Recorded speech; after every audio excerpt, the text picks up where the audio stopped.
I swear it gets behind a minute, a half a minute every week or two.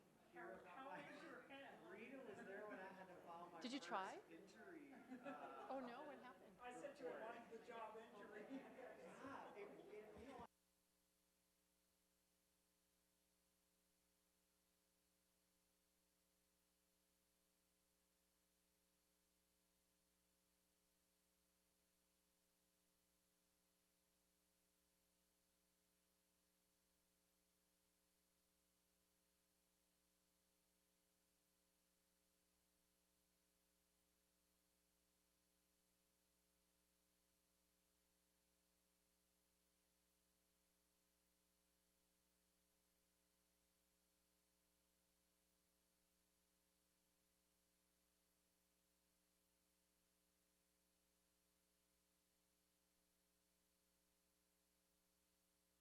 Some of them we might need new clocks.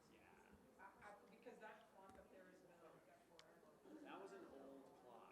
Yeah, it was. This one might be old Are too. you okay? Did you have? Yes, it was fine. It stopped bleeding after. You know how heavy it is. Oh yeah. Jade, are we on? Good. Oh yeah, it was quite humorous after they realized I was okay. But I accused Colleen of hitting the wall.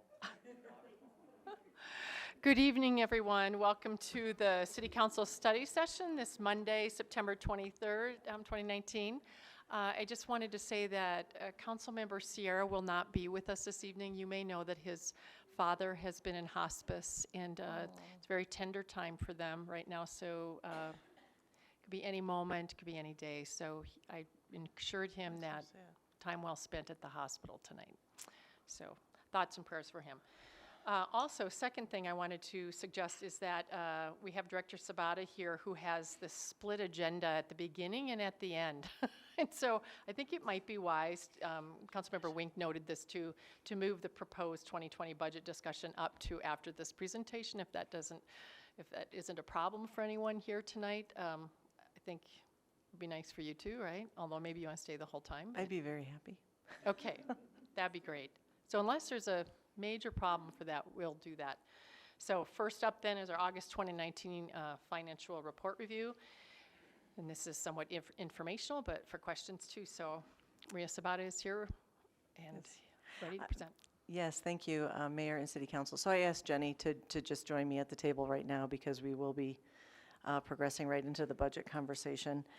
So I did want to take an opportunity to fill you in as to where we sit currently. We've had a lot of discussions about what our estimated year-end balance was as far as revenues and our expenditures, expected expenditures. But just to recap, with 66.7% of the fiscal year complete as of August, our revenues are currently 34.8 million, which is ahead 70.4% of budgeted revenue, which is ahead of where we would expect to be.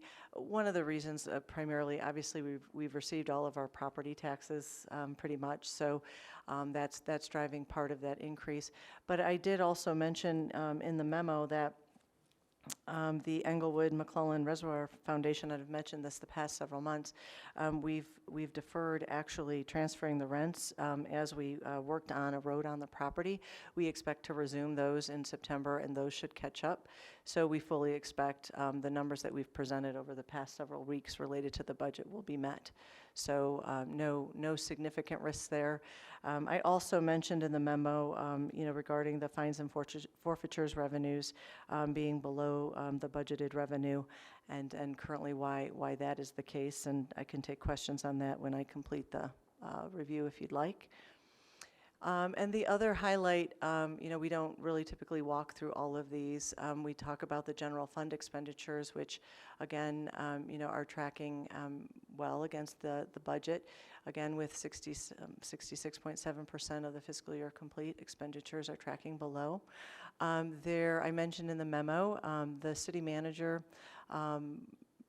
budget actually absorbs one of the payments early on in the year related to the fire contract, so they're tracking ahead, but we expect that to even out. And we also, in an analysis of the Human Resources Department budget, there were a couple of items that were booked to Human Resources that should have been booked elsewhere, so those will be moved out, and we expect that they will also track probably close to budget this year as well. So nothing to highlight other than those two items as it relates to the revenues and expenditures, as I outlined in the memo. So I guess with that, as I typically do, I will open it up to any questions that you may have rather than walking through all of the detail. Thank you. Council, questions or comments?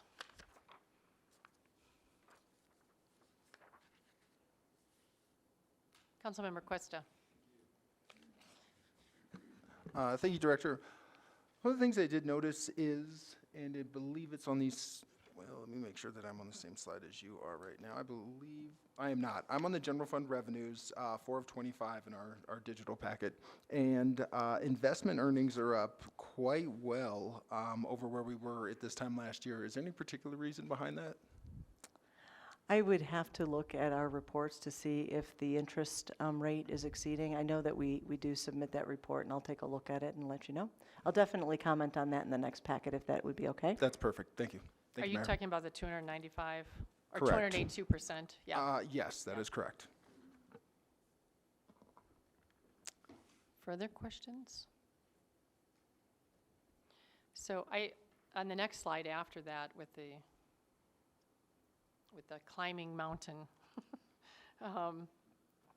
which is the cumulative change in sales and use tax collected, we have this benchmarked at 250,000 is a starting one, right? And then it goes up to the millions, 4.7 million. I guess my question is, how do we, and this maybe will go into the next conversation, but how do we best utilize this increasing revenue excess that we're getting that really positions the city well for the future? I mean, when I look back at the past 16, going further to the past, you'll see it even dips down and goes way, way down if you were to do a whole line. But we didn't necessarily do a great job of thinking through what could be coming down the pike and how to actually position ourselves with the funding. So I guess I'm asking, when you see this kind of a thing, I think you were asking us to use some of this in the 2020 budget, and then we asked that we just keep it at a expense revenue coming in and not new revenue. But when you see this, and maybe this is the city manager too, this is looking really good, and I don't think it will stay like this very long if the economy is going to do what some are saying in the next 3 to 5 years. But I don't know what your perspective is, and if you want to roll that into the next conversation, that's fine with me.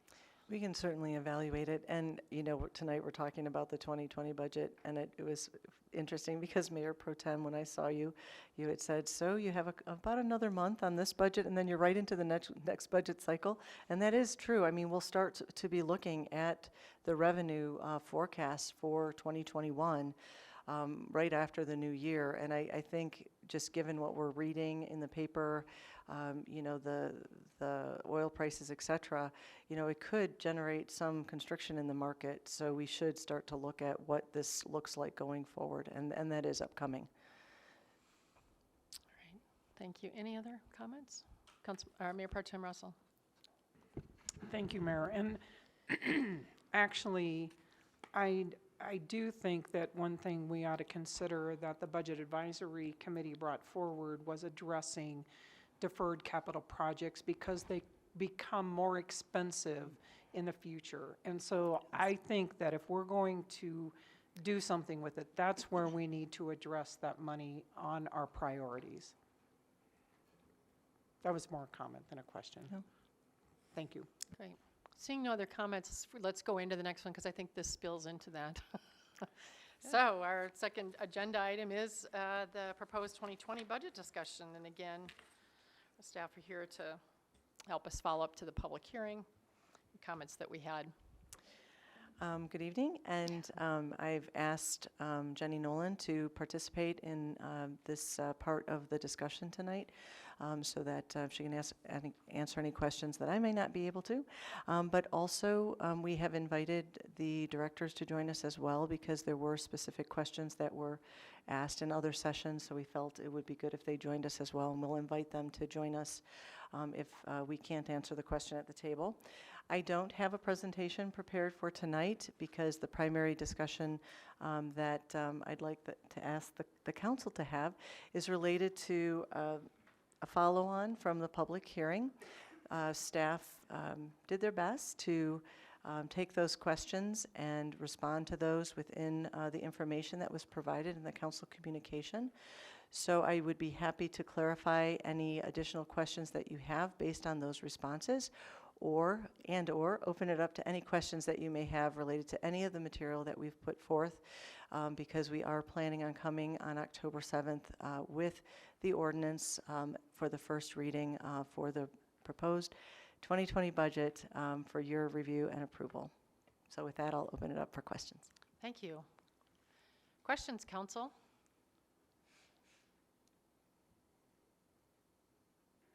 While they're thinking about what they may want to ask, I really appreciated the response. Staff responses seemed fairly straightforward to me on all of these. I think you did a good job of capturing the dozen or so comments, questions made. Is everybody okay with all of this? Mayor Pro Tem Russell, I see you. Thank you. On question number 4, will the employee medical benefits be impacted depending upon the provider selected upon completing negotiations? And it suggests that somebody would be here to give us an update. Is that you? Director Gonzalez is actually here this evening to address that question. Great, thank you. Actually might be able to pull the other mic over from Member Sierra's too if you want.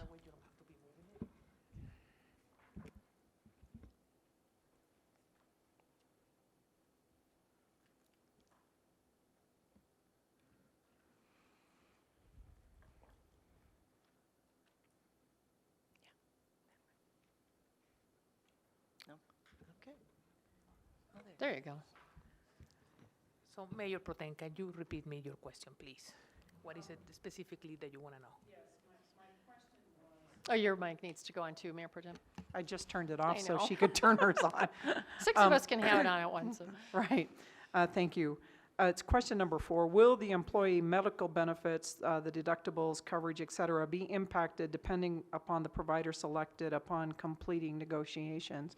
And so my concern is that the employees will still have the same level of coverage and benefits. So we haven't planned to change the plan design yet.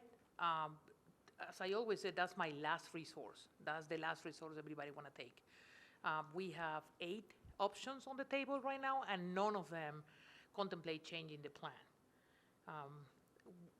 There are some plans that are better than others because not every carrier have identical plans, but our intent is not to change the plan design at this point. Okay, and when will we know the answer to that question? We have many discussions about it. It's actually a very complicated discussion, so I'm hoping by the end of the week we will have an answer. Okay, thank you, but we will have an answer before second reading, I hope. Yes, as I said, by the end of the week we should have a decision made on what are we doing with insurance for 2020. Okay, thank you. Yeah. So well ahead of 2 weeks from, well, 2 weeks from tonight anyway of a first reading, you'll have it. Yes. Okay.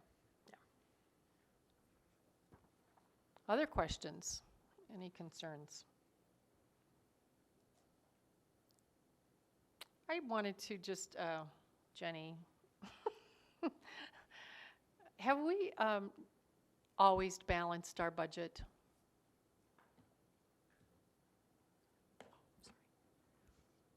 In terms of our, in terms of the city's charter, yes.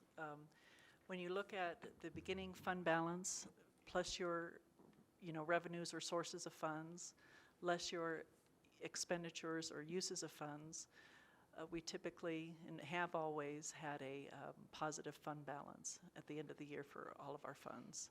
So in that definition, yes, we've had a balanced budget. Great. Thank you. You're welcome. Councilmember Berentine.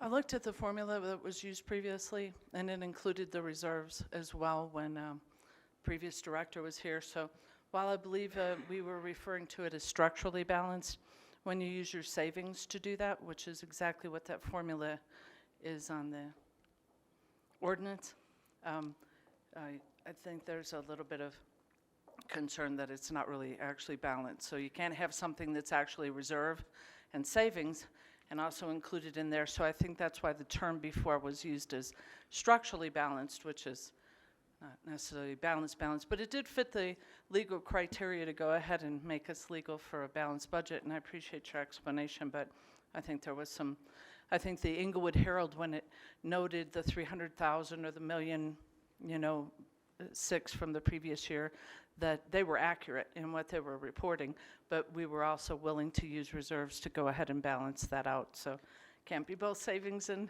spending, so, but I appreciate that explanation. You are correct, Councilmember Berentine. For a structurally balanced budget, your revenues would equal your expenditures. But there are two different definitions that we're working off of, structurally versus what's allowed in our charter. You're welcome. Thank you. Thank you. And I think that's really helpful because we are legally bound. We also have made decisions in the past to use reserves in order to do things and to do capital improvement budget items in the past. So, great. Any other questions? Looking like we're doing okay. All right. Early evening for you. Thank you for. Do you want to press us on anything in case you're worried that we're not seem to be pleased with this budget? I would just like to thank the City Council for their participation through the past several months. I honestly believe through your guidance and through the questions you've asked, it's made us look at the right things and find things, and I sincerely appreciate that. We look forward to bringing it forth on October 7th for approval. Thank you. It's been great working with you and having you for a full year now and even coming in at the tail end of the last one, and it's been great. So thanks for the work you've done. And you too, Jenny. And the directors. I mean, they all had to be a part of this, so Yes, everyone since they're here, pulled I should together for actually this. thank them when they're here. I thanked them the last couple of times, so I apologize for that. So thank you all for coming tonight as well. Thanks, everybody. Super. All right, we're on to agenda item, which was 2 and now is 3, the design and construction standards and drainage criteria update. Engineer 4, Paul Weller, is here. It's a good thing that we didn't circumvent this by moving everything up to present a policy statement proposed in the updated design and construction standards, specifically the requirement for alley paving as a public improvement. Thank you for being here.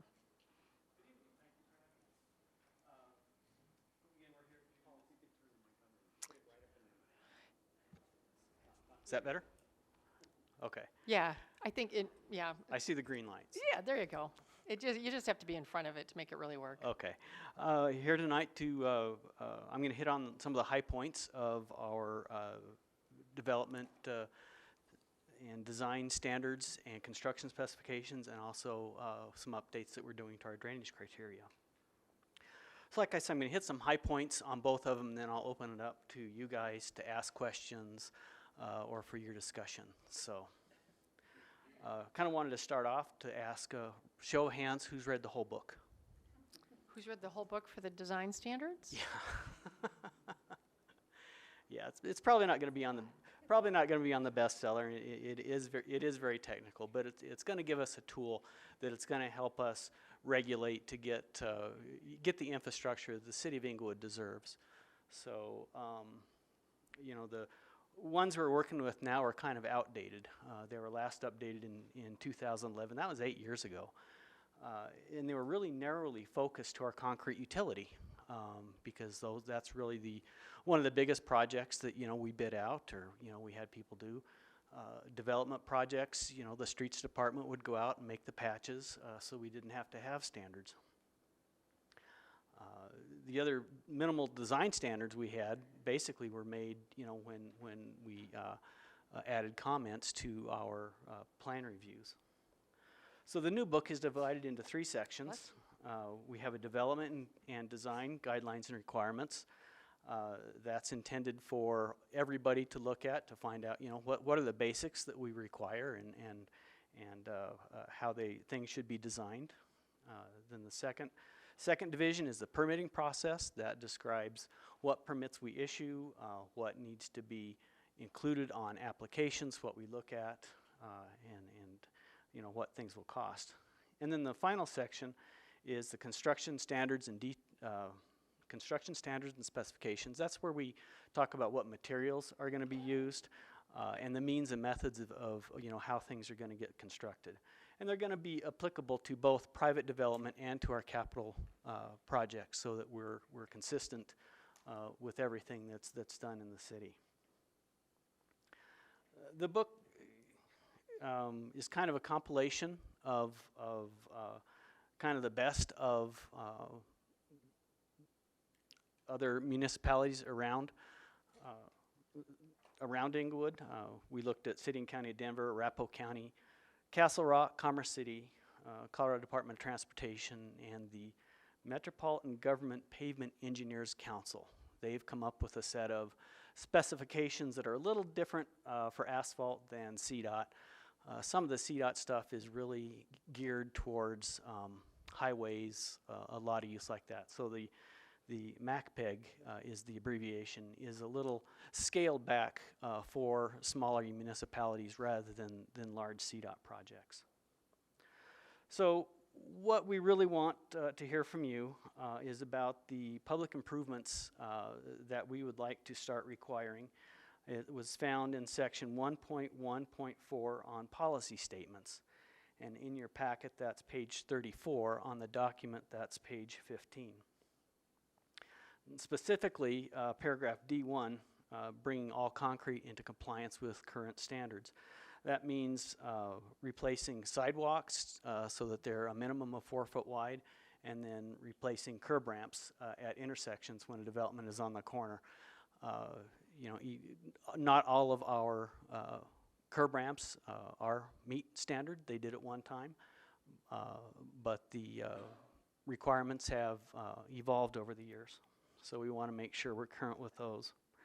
And then also D3, alley paving. We're seeing a lot of projects come in that are increasing the traffic flow in our alleys. Where once we had a single family house, 900,000 square feet, had a garage, 600 square feet, and one house on 2 25-foot lots. So now we're putting 4 units on that 50-foot frontage, 8 units on that 50-foot frontage. So we're really increasing the pressure on our alleys. So a lot of these are taking access off the alley, so we're putting a lot more traffic in the alleys. And as you've heard earlier this year, that's been a sticking point with a lot of folks. So what we would like to do is to get your input on the requirement to have the developers pave those as a part of their public improvements that they're required to do. Then moving to our drainage criteria, it's also outdated. It was last updated in 2005. So there's been a lot of changes since then in the way drainage is handled, and a lot of updating has been done to the MS4 requirements. That's our stormwater permit that we have with the state that allows us to essentially discharge stormwater into waters of the state, primarily water quality type issues. The drainage criteria is right after the,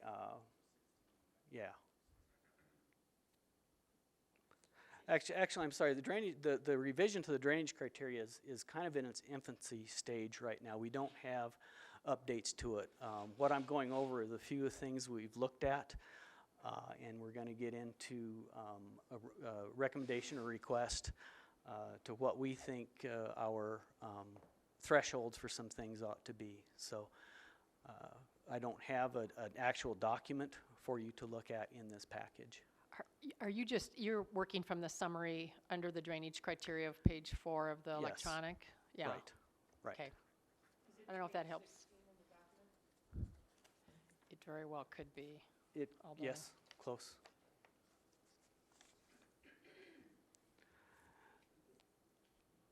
So again, we want to make sure we're in compliance with the current state permit. They've released a new one recently, and primarily it's just record keeping. We want to make sure that we're getting everything that they need, and then also update it to rely more on the newly renamed Mile High Flood District criteria. As they change things, we want our criteria to change with them. You know, they're really the driving force behind how drainage is handled in the area, so we want to keep up with them, and then we set our own thresholds and particulars. What we found in our research is that the city of Inglewood is less stringent than other surrounding communities. You know, we're on the higher end of what actually needs to be constructed. The criteria is also dependent on zoning, development size, and even definitions of development and redevelopment. So we I think we kind of want to get away from definitions and try to tighten our specifications up to where there's not as much leeway for people to make claims on, you know, how certain things are, what their project is or what their project isn't. So that's one of the things we're going to look at. And we want to look at our criteria. We want to address the type of developments we're seeing now. You know, I just mentioned the townhomes that we're seeing on the 50-foot wide frontage lots. You know, that's taking an impervious area from a single family home from 40% and bumping it up to like 80%. So that's a pretty good increase on the amount of stormwater runoff we're seeing. So we want to try to do, I think we should do something to maybe look at how we rein that in, how we, what we would need, you know, for our existing infrastructure, and how we're going to keep that from being even more overmaxed or over utilized. So we threw a number into the communication there about detention threshold for half an acre or larger. That's up for discussion. That seems to be kind of the way other municipalities are going, down to that level. And then we either could require full detention for those kind of projects, or step it down to have them reduce runoff to a predetermined rate, like you know, what it was like in 1998 or what it was in 2000. And then lastly, wanted to clarify the variance procedure. Currently in our criteria, the Director of Public Works reviews requests and considers the special circumstances that make compliance impractical, and then the extent that the remainder of the plan is done to address the criteria and the level of safety, service, and overall quality of what is intended by the manual and how that's going to be addressed. So any appeal to the director's findings are sent to the Water and Sewer Board. So there is a second step there if a developer thinks that the finding is unreasonable. And looking at the other cities, that's a fairly typical procedure. So those are the notes that I had for you. So appreciate if you have any questions, any thoughts, any guidance. Council, any questions, concerns? Councilmember Barentine. Thanks. You said for the variance piece of this, if the developer finds that they don't like the answer, then it goes to a board that this council staffs, who has citizens on there and council members. What if the citizens don't like it? What if somebody else doesn't like it? Is it only complained on by the developer and they don't like the variance that the staff made? Or is there another process to make that happen so that it gets reviewed? Because we're typically working with use by right cases, those kinds of responses or those kinds of inquiries aren't, I guess, considered.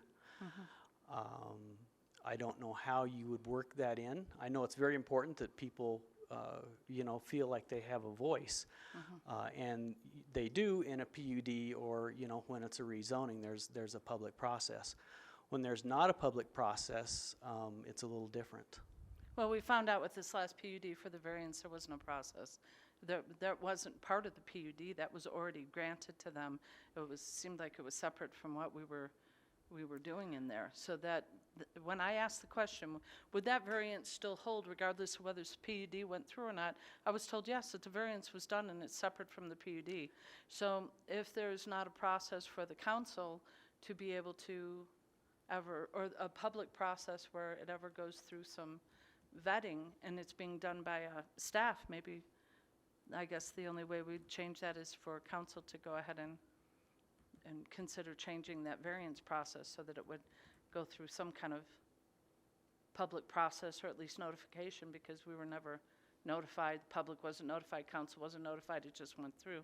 Could you show me on here this document that we have? What was the variance on the drainage? What was it that they changed? Where's the guidelines? Which guidelines were in this packet that they ended up getting a variance on? Excuse me, just for clarification, who's they? Who are you talking about, they? The Hive.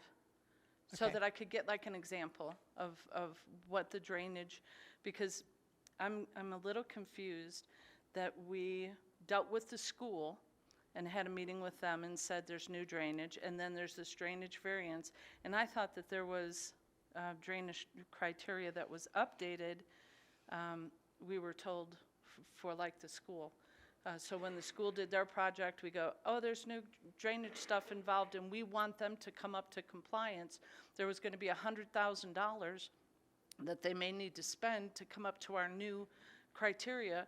But you just got done saying that we were just in the process of working on this. So I'm just trying to pick some examples so that I can find out, are you in the process of doing it? Or was what you told the schools that we had already had a new one? Or is it something we were just looking at and we wanted them to do? Because it's confusing. What we asked the school to do was to provide the full detention for their site, and it was the Bishop site, because they were over the threshold of 1 acre. The school site was 3 acres or something like that. So they fell within the current criteria for providing detention. Okay, and just give me where that detention is in this current document here. Like I say, the drainage criteria manual, the existing manual, was not in the packet. Oh, okay. It is online, and I think the variance procedure is probably paragraph 1.7. It's in the front. So all of that will come back to us because we don't have it yet. Correct. And, okay, Correct. well then, never mind, I'll ask the questions when that comes forward, when we'll do the variance and the issue on what the current is and where we're going to move that at that point, because that's not here, so no point of Yeah, going through it. I just wanted to provide an update, let you know we've started looking at it. We've looked at other municipalities and what they're doing and looking at the thresholds, so, Okay. Are But you that'll finished? come back to us. yes. Councilmember Martinez. Thank you. My questions relate to the alley paving piece. In here it says the multi-unit residential commercial developments that increase the density of a parcel and use the alleys as primary access, which results in an increase in traffic to the public alley, shall be responsible for paving the alley along their property frontage and extending to the nearest cross street, typically Avenue. So my question is two parts. So it sounds like it says nearest cross street, singular. So is that extending to both cross streets or just one? Would they No, be? just one, just the nearest. So potentially there would be partially paved alleys. Correct. Okay. Doesn't that seem weird? Yes, and that's one of the reasons why we're asking them to pave not only their frontage, but to the nearest avenue. So we don't have that section of dirt alley that's in the middle that we have to go in and maintain. But in some cases, it could be like only half of the alley is paved or only a portion of the alley, right? Yeah, depending on the development within the block, yes. Okay, that seems weird to me. It seems like they should pave the whole thing, I guess, if they're gonna pave it, but, and then my second question is, how do we determine, an increase in traffic in the public alley? I get it if it's, was a single family and then it went to like a multi-unit. I get it if that's the case, but, how do we measure that or justify an increase in traffic in the alley? Could it also be like,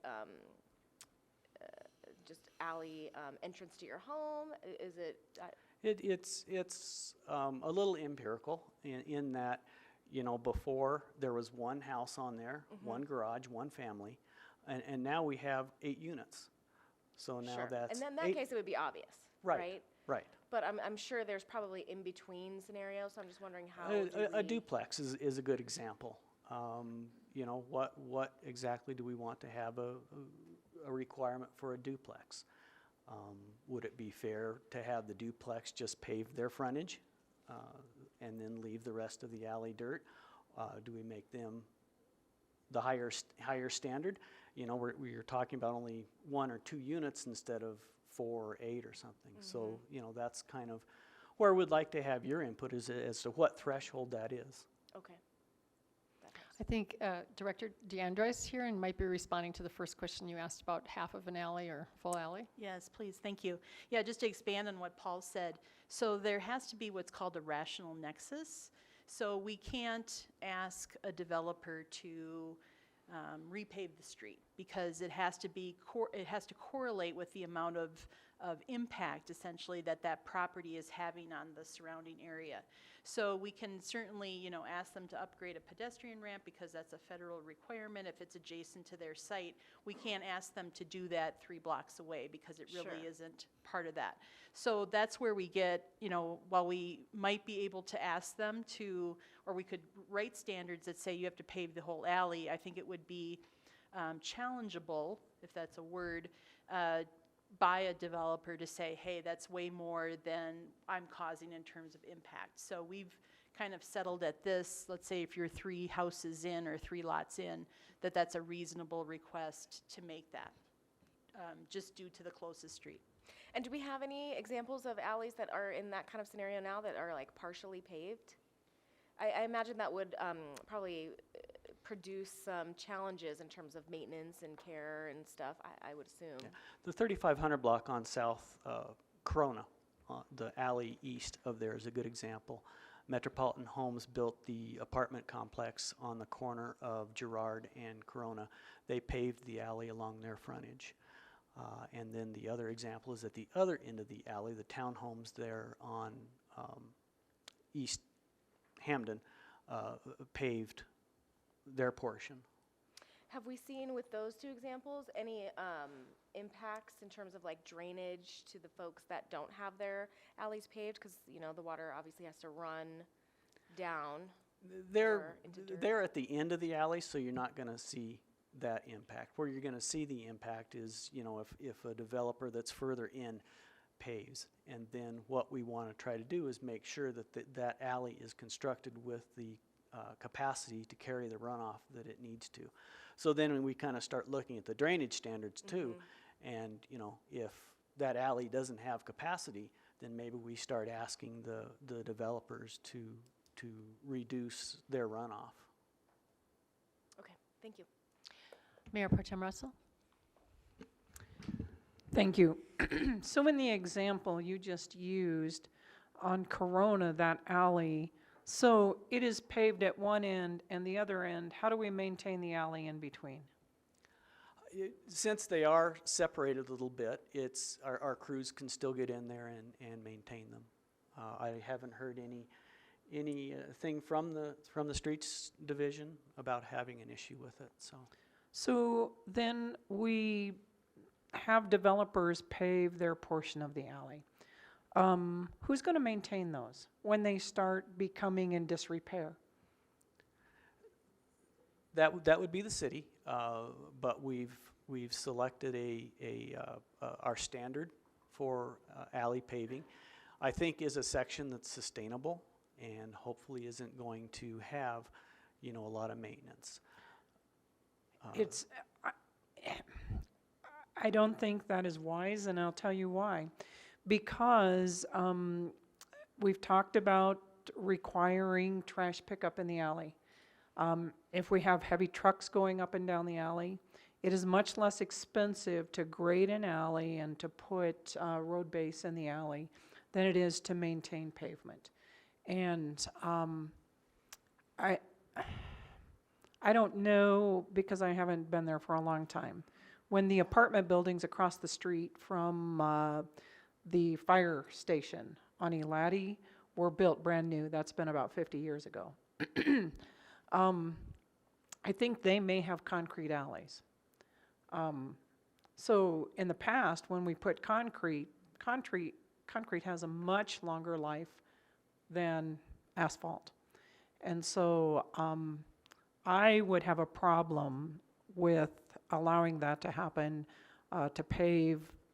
And how do we know it's not going to be, there are alleys where there is flood districts, which means that if you pave them with asphalt, it is going to create more runoff if we have a storm. So how do we determine who does what? I mean, the standards are going to be different across the city.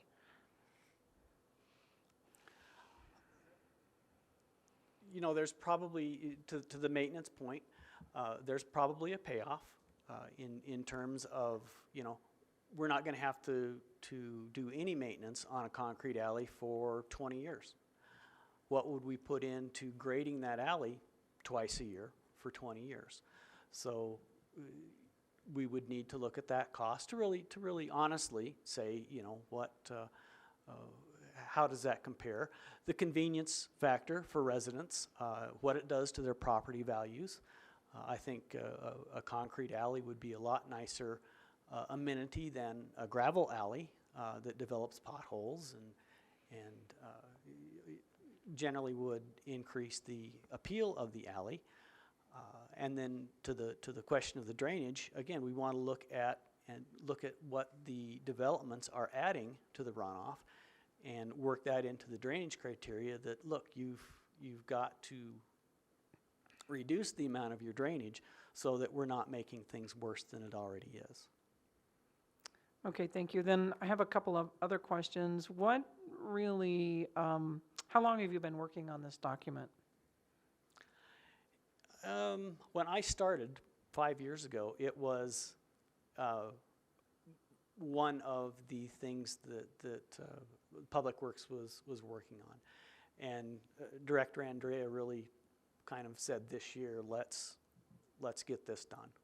So that could be the answer to my second question, what precipitated it? I mean, you've been thinking about it, and then Director DeAndrea brought the motivation. Let's see, I think that's all the questions I have right now. Thank you. Councilmember Cuesta. Thank you, Mayor. I think we've had this discussion in the past before. How much does it cost to pave an alley? $6,000 or $8,000 is coming to mind for just your standard alley block. I think Tim Host has some. So we did look at those costs there, and we're talking about paving them in concrete. It's not paving them in asphalt, and that is about $100,000 per alley. It's an 8-inch section of concrete to hold up like you're saying. So it's, and asphalt cost is around $30,000 per alley if you did them in asphalt, but that obviously doesn't have the life of concrete. So what we're recommending is concrete paving in these alleys and taking it to the nearest avenue. So it's about $100,000 per alley, and we have, I think, 332 alleys in the city that aren't paved right now. So it's, for the city to do it, it's pretty much impossible to ever afford that. It's pretty pricey. So we're hoping with development, maybe we can get some of it done anyway. Okay, and I may have missed that component. I think I was just seeing the word paved. It would specify that if this were to be adopted, it would be paved with concrete as opposed to asphalt. Yeah, the detail is 8-inch thick concrete with rebar in it. So it's a section that's going to last longer than all of us will. It's pretty long life cycle for the section we're talking about for that reason. So we don't have to maintain them, and we get an alley that's, we don't have to always go fix potholes, and it's not always breaking or anything. 8-inch thick concrete's pretty stout. That'll hold up to trash trucks, and it's pretty it'll last quite a long time, so. Sure. One thing that came to mind for me is that it makes sense, let's say somebody's on the near end of either side of their block, that they would just take care of the alley from where they would enter their garage or wherever they're parking in the back down to that nearest cross street. But if you're in the middle, I could see you kind of coming in from either way, depending upon where you're coming home or where you came from in traffic. So that crossed my mind too, that some of those more mid-placed houses or just developments, I could see traffic coming from both ends, and maybe that would warrant the need for it to be paved the entire way through. Just one thought that crossed my mind. And going on to the drainage, and I'm going to probably poorly read this here, but this was one of the things in our summary. Where drainage improvements are identified by site-specific drainage reports or by drainage master plans as needed in order to facilitate development or redevelopment, then the cost to design and build the required drainage improvements shall be borne by the developer. Who is currently taking on that expense? Does that just fall to the city? That paragraph is actually out of our current drainage standards. Okay. So if, somebody were to come up with a completely new development, they would be expected to provide the infrastructure for that. So what change are we adopting here? Is there any update to that language? Could possibly. Could we make it, they would need to participate in some stormwater funding to increase pipes downstream of their property? It's a possibility. Very good. Thank you. Thank you, Mayor. Councilmember Barentine. I'm a little confused what you're looking for guidance on, because this is so integral with the drainage piece, and the drainage piece isn't totally description, design and construction standards, and drainage criteria. So I'm a little confused at what we're giving guidance on, since they seem to be so intermeshed with each other, and there's a huge piece of this that we don't have. Well, I'd hope that we could receive a little bit of feedback, number one, on the required public improvements that we're going to ask that developers do. And then just to kind of show you where we're at with the drainage criteria and what other communities are doing and what we think might be a reasonable threshold for us to work into as we go forward with that project. Okay, I just think it's because so much of this is actually about the drainage, and the drainage isn't here, that really trying to make that decision would require that we had that piece of it, at least for me, because there's a lot of questions on that, but, okay. Member Cuesta? That's all right. I have a question about, Councilmember Barentine, are you finished? Okay, your light was still on, I just wasn't sure. So the 0.5 acres that you are reducing this to, is that inverted then to what the impact is? So the lower? It will catch, it's a wider net, it'll catch more developments. Okay. We have very few sites that are actually an acre or larger in any zoning, any land use. So half acre is still a little bit arbitrary right now. The example that I've used of the two 25-foot lots, so 50 by 125, that's a little over 6,000 square feet. So, do we want to look at having at least some kind of detention down at that level, even if it's maybe a or an existing runoff, full detention? And currently you're saying those lots are probably at what percent intention, and we're going to go up to 80%? This will help us. 40 to 80%, 40, yeah. okay. Coverage. Coverage. So the amount of impervious surface Okay. is roughly 40% with a single-family home. With these more intense developments that we're seeing, that's going up to 80%. So now you're getting more runoff from Okay. those sites. So this would actually reduce that possibility, I mean, would lessen that and require that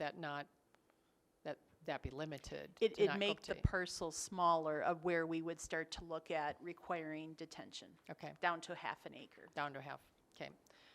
And then, so talking about impervious surfaces, I just have this utopian view that somehow we'll never concrete anything ever again.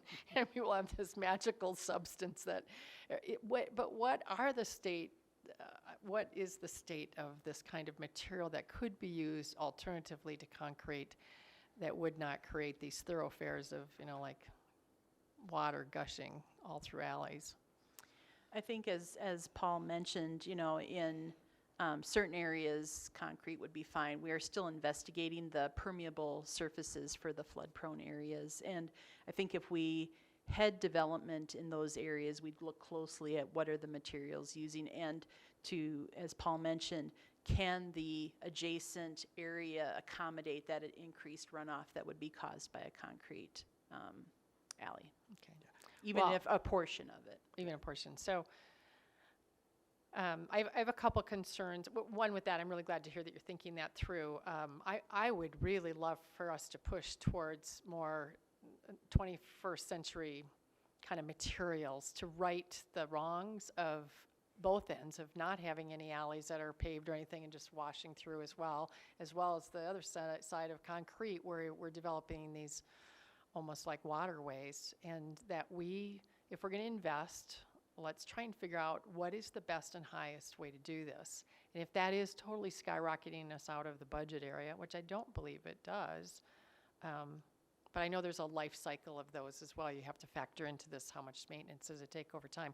That would be my interest, would be to see us do it with, let's do something really unusual and do it right and make it much safer all the way around with water retention and water absorption. And then the second thing would be this patching of, a developer has a segment here and that segment there, and it's always east and west, or, it's a full alley, right? Or is it only their side of it? 'Cause I've never. It's the full width. It is the full width. width. So we're never doing No. like what we see on Dartmouth sometimes when Denver does their northern half and we do. No. And it's like, oh my gosh, can we get our act together? So it wouldn't be that ever. We'd always have a full alley. It's just the segments of it. Are there other cities that are trying to do this right now? We're one of the few that are left with, Denver went through and paved all their alleys with 4 inches of asphalt. right? They still have problems with potholing. I know. They have to get in there and patch them.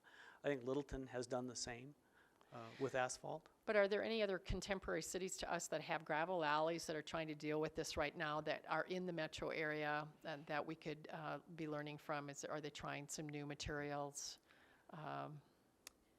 Just what we've researched so far, Chicago does this quite a bit.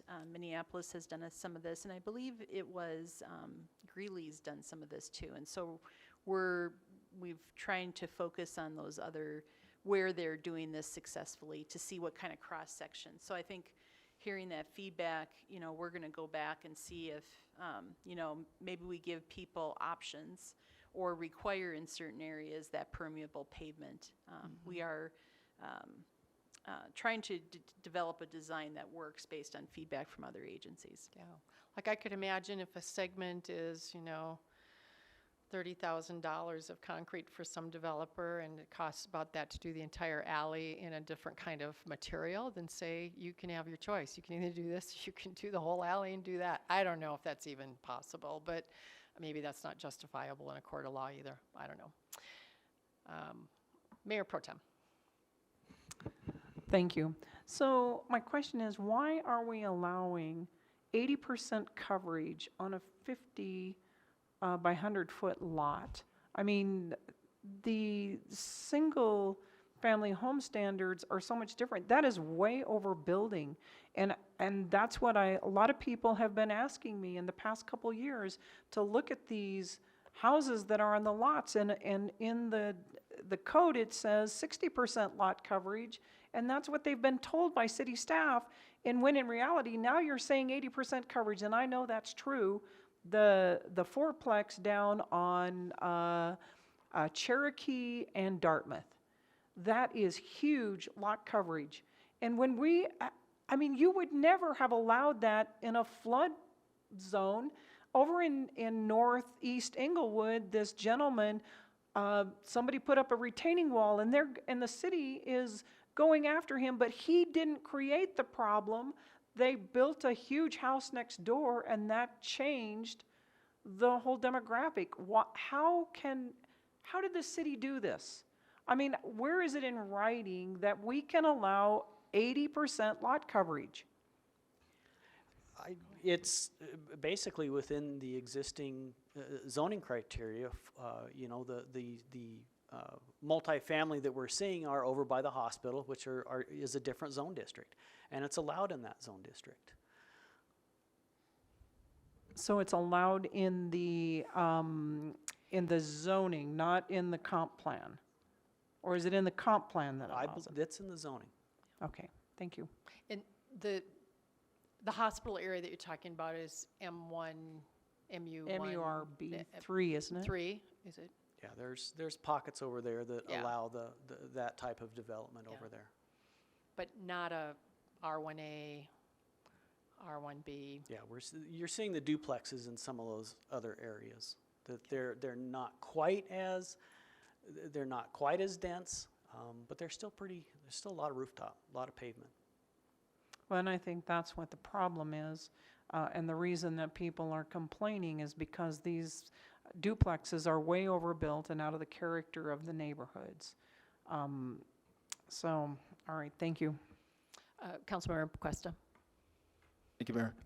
And I wonder if that point being made there ties in with our next conversation as well. And I think maybe it does, some of those amendments from 2014, 2015 that have allowed for some of those. So earlier, Mr. Weller, and I'll put you on the spot here, but you mentioned that it'd be good to rein in what you had just discussed, where there was at one time 40% lot coverage and now it's up to 80%. What's being proposed here does not prohibit that. You could still go to 80%. It would just ensure that you've offset that somehow, be it retention. Reduce your runoff. Mm-hmm. But you're not proposing any type of prohibitions on the development there. You're just stating something to counter that. No. Okay, or to offset it, I guess would be the best way to Yes. put it. Okay, having said that, I do think our next conversation may dive into that a little bit more. Okay, very good. Thank you, Mr. Weller. Thank you, Mayor. Councilmember Barentine. Some of the development that's over there, we've had complaints where people's drainage is going on directly into somebody else's window across. Is any of this drainage conversation or redoing of this going to address that? I think we can start to address that, yes. I mean, you would think currently that we wouldn't actually have the ability for somebody to drain their building into somebody else's property, especially when they're only 3 feet apart now, 6 feet total, and you can actually have a drain pipe that's just going into somebody else's window. Well, it seems a little foolish, Right. but are we going to be addressing that since it's? I think we can, you know, to some extent. Right now, what we require is that before we approve a certificate of occupancy on a house, that their downspouts are directed to the street and to the alley. Once they get the certificate of occupancy, the new resident moves in, he's mowing his lawn, he kicks the downspout to where it's to the neighbor's house, and then he doesn't go back and fix that. So, you know, then you have the problem that wasn't intended. Sometimes it just happens.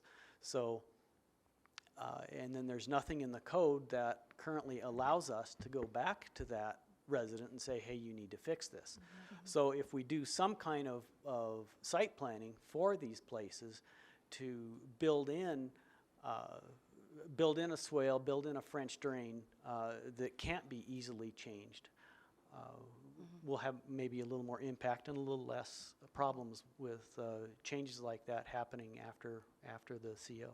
Yeah, these particular designs were not changes afterwards, but I will get a little bit more information for you so that you can see exactly what I'm talking about, because it's part of the design, and it didn't look like it was ever designed to go to the alley. So I'll bring a little bit more information to you, but they're not ones that just got kicked and changed, but we'll talk about that so they can get incorporated into this. Council members, go ahead. Oh, just a comment. So it is state law as well. We can reference that you can't drain your property historically onto, if it hasn't gone that way, onto a neighboring property. So that's kind of the underlying element of this, is that basically do no harm.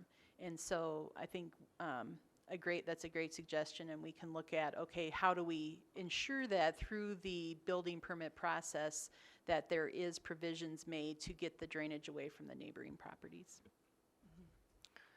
I have another question. Are French drains a common way that this is done in the traditional residential area? 'Cause you- Well, in newer developments in other areas, you know, both houses are new. So you've got a house here, you got a house here, and then the swale is in between them. So they're not really affecting each other as much. Unfortunately, what we have is we have a new build right next to an existing house, and sometimes, you know, the existing house is built over towards that one. So it's a lot of site-specific kind of things that we have to look at when we do that. So it's going to be almost customed, depending on the Yeah. runoff in the yard. French and- drain may be burying Okay. the pipe, you know, to get it out to the front yard where it's not into the neighbors. I'm curious for that, when we do have things like that currently that you're having to respond to, whether it's what Mayor Pro Tem is talking about, or Councilmember Barrington, or some of the other council requests to come in, are you keeping track of those so that decisions and advice that's being given to that particular homeowner, that we have some record of it so we know what was done the year before? Is there a process that we have for that right now? I'm keeping some notes. I could probably be doing a better job with it. I'd but there love to are see us be there really are a ruthless few- about yeah, it. Yeah, and if people would use the Q alert system that we have to record and request maintenance items, you know, we may not be able to solve them, but at least, you know, there is a record of that. Yeah, I think part of the problem is that people get told one thing one year and they've forgotten, or maybe they move out and someone else doesn't get told that bought that house, and it just repeats itself, and then people put up walls to try and protect their own. So if we could have some track record that we know we've got some electronic method of keeping some of this, I think that would really help. Just note-taking, in my mind, would, this is such a small city, it seems like we should be able to do that a little bit easier than maybe a big one. I don't know what it's done. Anybody else? Questions, concerns? So did you get enough direction from us to move on to your next stage? We're going to probably hear this a few more times, aren't we? Did you? The design and construction standards are pretty much complete. But as we go through with the drainage criteria, I could see going back and maybe tweaking some things in there. What we want to do is we want to make sure they're complementary and that they don't conflict. So. Well, we're all different in the way that we like to consume information, but I know I myself like to see some things side by side to compare. This is the way it is now. This is what we're proposing. This is the impact of that funding. This is the impact of that. So we have options. I just think it's a little easier to explain. That's my take on it, as a way to display it for all of us to consume it more easily. And I don't know if that's helpful. Yeah. Mayor, It's your light oh really no, I on? didn't turn it on, sorry. Oh, no, I think it's Now weird. it's on, right? Go ahead. No. Mayor, I would like to ask the council if you would like for us, when we get the drainage plan kind of lined out, that if you would like to have another study session on that specifically. Oh, yes, I Okay. would anyway. Before we Everybody bring else? it back. Yeah. I do think we need to know what the impact is one on the other, and would they do interact with one another? So, and you have more expertise in knowing how those do. We just know in the real world that they seem to, but yeah, I think everybody would be in agreement. Super. Okay. All right. Our last or fourth item, which is 5 now, is Title 16 discussion. Community Development Director Brad Power, Planning Manager Wade Burkholder, and Senior Planner Brooke Bell are here to present and discuss potential changes in the Unified Development Code. I'll start things. Good evening, Mayor, members you. of council. We're here to talk about the elements of Title 16, otherwise known as the Unified Development Code. And in a nutshell, the way to summarize what that document represents, it represents what, how, and where development can be happening in Englewood. And we have some discussion tonight around 3, possibly now 4, areas we wanted to share with you.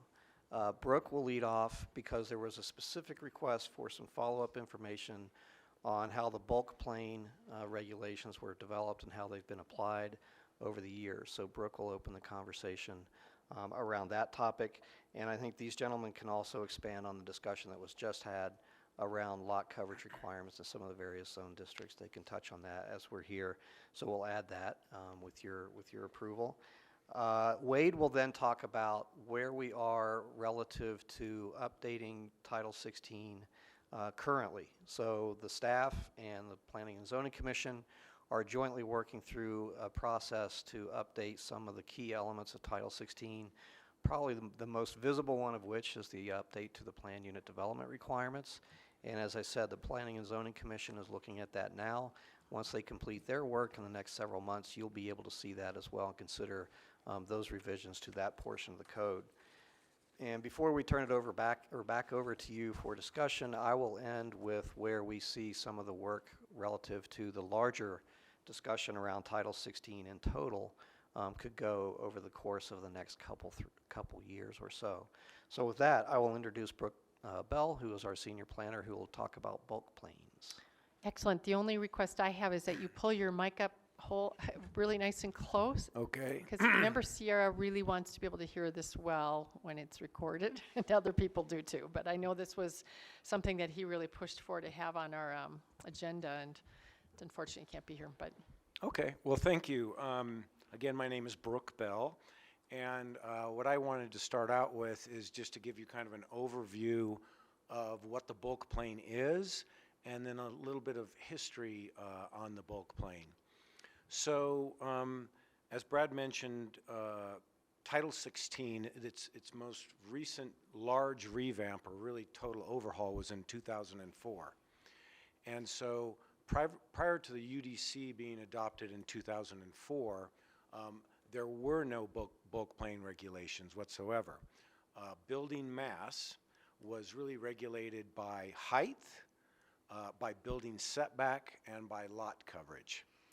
And then in 2004, bulk plane regulations were introduced on top of those other regulations. So in addition to setback, height, and lot coverage, we now had a bulk plane. And if you want to refer to this exhibit, that's a graphic depiction of the bulk plane.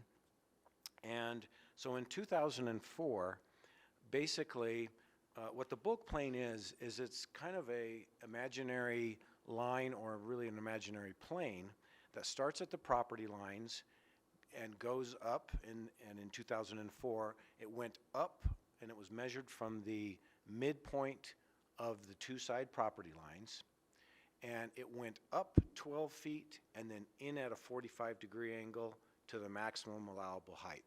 So it created kind of a tent type of invisible field that the house, including the roof, needed to stay within. There were a few exceptions to that, and if anybody has any questions on those, I can get into those.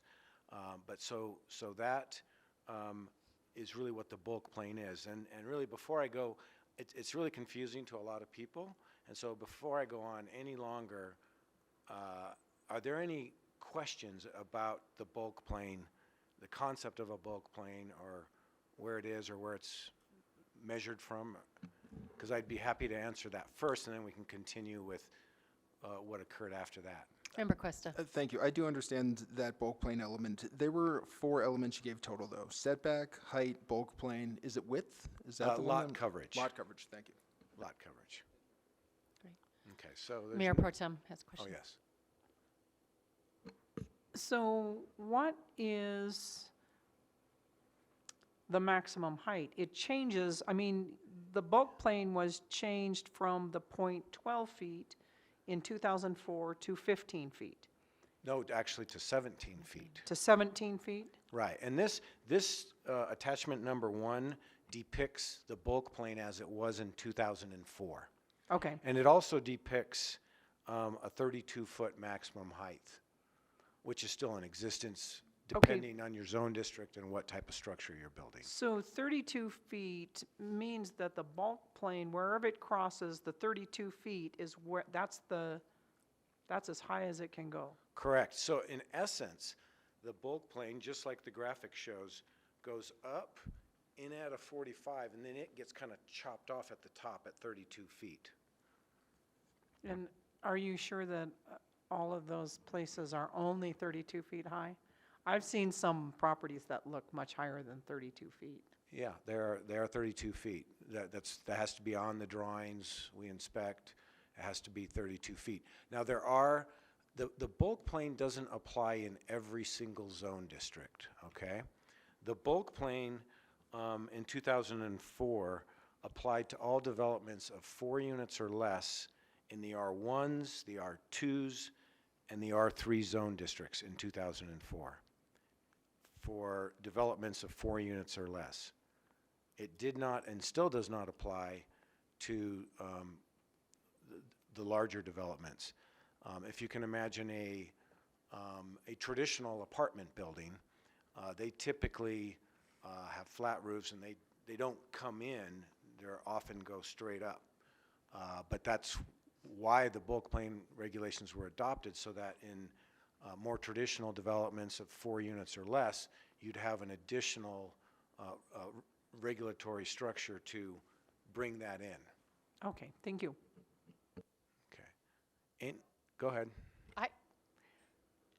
I don't know if I don't think we would do it very soon maybe, but it seems to me like it might be smart to do a field trip sometime to go look at different heights and what it looks like for 12 versus 15 and 17 at different areas, and what 32 looks like, because some areas do look like they're really, really high, but it might be because of the way the property line is. I don't know.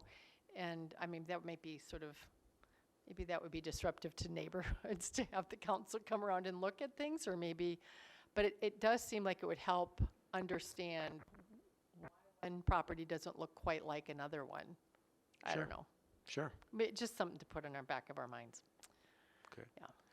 So, any other questions as to the bulk plane itself, and then I'll just kind of continue with the rest of the history. Okay. Looks like we're good to go. Great.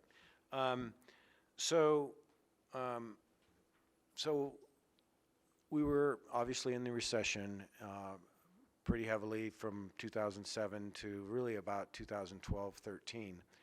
And as we were coming out of the recession, there was a little bit more interest in development. But we started getting feedback because we hadn't gotten a lot of feedback before because there wasn't a lot of development activity. We started getting a lot of feedback that our bulk plane was too restrictive. And what we were hearing from architects, property owners, some developers, was that they could not build a traditional 2-story house all the way to the setback line without the bulk plane basically cutting into the second story. It would hit the 12-foot bulk plane. If a structure is built right at the side setback line, the angled bulk plane will hit the second story about 2 feet below the ceiling. And so they were going through some sort of architectural gymnastics to try and comply, and that involved some different things. And they asked us, and they also noted to us what Denver's bulk plane was, which instead of it being a 12-foot bulk plane on the side, it was a 17-foot bulk plane. And then they also noted that Littleton didn't have any bulk plane whatsoever.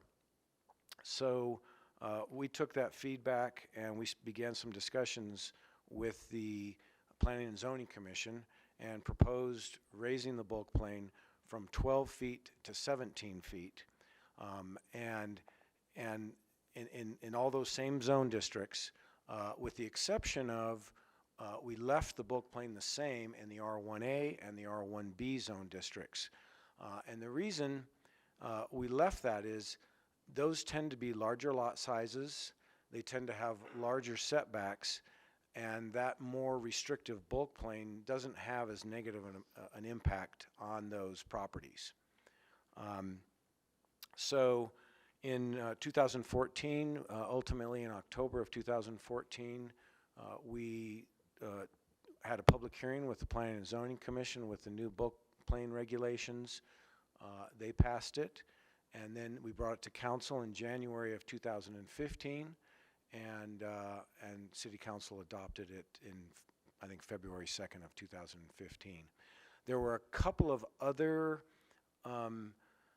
tweaks to the bulk plane that we added in that we thought were necessary. We more effectively defined, you used to have a different bulk plane on each side, depending on what the actual grade was there. That was problematic, and so we are now taking the average of those two existing grades at the two property lines and creating what's called a base plane and measuring up from there. That works a little bit better. We also defined a little bit better what the exceptions were and exactly how the sidewall measurement was calculated that was more fair for different roof types. So that was essentially kind of the history of the bulk plane, and I'd be happy to answer any questions about that. Council, any questions from what he's presented so far? Looks like you can go on. That's it. I didn't have anything more on Okay. bulk plane. If you, I'd be happy to answer any questions if you wanted to on lot coverage. I would suggest that based on the prior conversation that you gentlemen maybe have a little bit of an update on the lot coverage issue. Sure. Otherwise, Councilmember Cuesta might have a question. Maybe we can just pick up where that last one left off. Mr. Weller was explaining how a lot of these have gone from 40% lot coverage to 80% lot coverage. Has any of that additional permission to go that far, was that a component of the 2014 or 2015 amendments? No, it wasn't.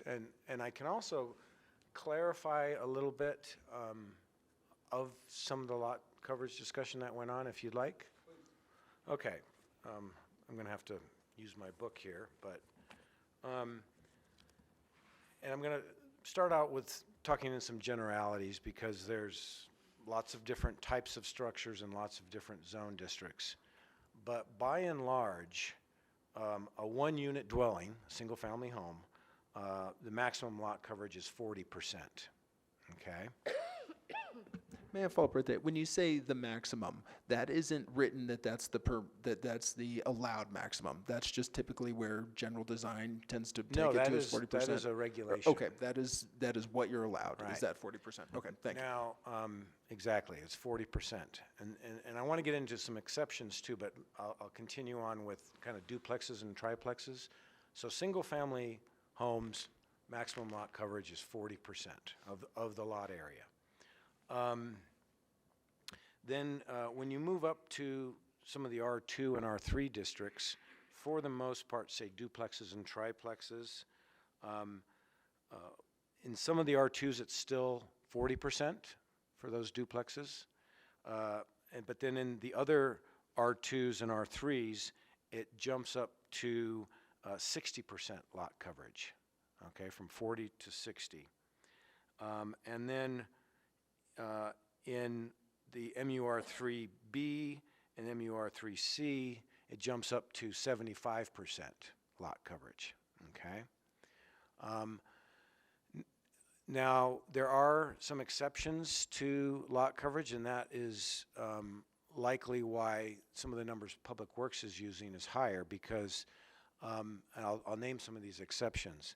So an open, unenclosed porch, so a front porch, does not count towards your lot coverage.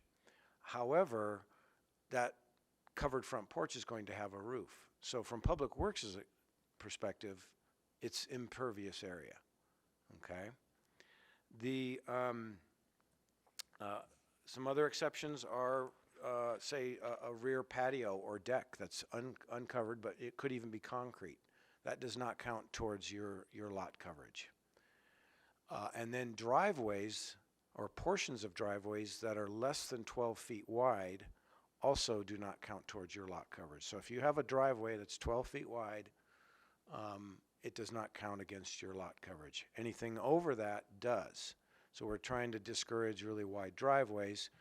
But again, from a public works perspective, that's impervious area. There are a couple of zone districts that don't have any maximum lot coverage. However, they have a landscaping requirement. So in the medical zone districts and in the MUR3C, there is, for a multi-unit development, there's typically a 20% landscape requirement. So really, instead of it being no maximum lot coverage, it's really an 80% lot coverage in some of those zone districts. Any questions on that? Is that enough? All right, Councilmember Barrington, I think has a question. So what you're saying is that the Public Works, for the purposes of their drainage, looks at lot coverage differently? It's a matter of terminology, and I'm not an engineer, but it's a matter of terminology. Lot coverage, as we define it, has certain exceptions, but from a drainage standpoint, they're looking at impervious area, which is, yes, different than lot coverage. Okay, so when we get to the drainage piece of it, then we would be, somebody could go ahead and get their plans and believe that they have 40% lot coverage, but they've got this up to a 12-foot driveway and, you know, the patio and the porch and everything, and then drainage comes in and they're going to try and tell them that they've got 80% lot coverage and that they have to get some other kind of system to drain. I can't. So wouldn't that be all part of the permitting and the design piece? Because that would be important that everybody was on the same page, because what they're talking about for the drainage would have to be included in the building of the design. So I don't understand why there would be two different definitions. When a building permit comes in for review, it gets reviewed by Public Works, Community Development, Utilities, and all the different departments. And all those requirements are laid out. So the developer or builder has to meet all of those. So in some cases, zoning regulations are more restrictive than Public Works regulations and vice versa. But either way, they're going to have to meet each department's regulations. So that's how it gets handled. Well, I guess I'm just concerned about when that's being handled, because it's, if we're not using the same definitions, then I'm not sure when it kicks in that they have to do certain things on that property. So I'll be interested when they bring the drainage piece forward, and maybe that'll be answered in there. Thank you. Okay. But currently, you're saying that you have to meet the highest standard of all of them around. Okay, great. Exactly. Manager Lewis, I think, has something to say. Mayor, thank you. Councilmember Barrington, I suspect many developers would agree with kind of the premise that you're speaking of, but each of the departmental reviews are looking at different things. So planning is looking at bulk, they're looking at height, they're looking at design. And engineering is typically looking at the public improvements associated with that development. They're looking at stormwater runoff. So yes, there are different definitions because they're looking at different kind of end goals or objectives for that development, but it's all reviewed at exactly the same time through the development review team. I just would like to ask, if I may, Mayor. Go ahead. I think in this case, then, semantics matter, words matter. And if we're talking about lot coverage and you've got somebody in the community that then Public Works says this has got 80% lot coverage, that causes problems. So if it's a different type of lot coverage that Public Works is talking about, then we need to address that. If Public Works is, and we're talking about lot coverage, then we need to have a definition of what that lot coverage is, because what we're trying to resolve is how much drainage we need off of there, sunlight, and whether the water's draining into the ground or running off, and I think we can come up with a common definition for that. Most of the people understand that lot coverage is something that has something on it and it's not ground.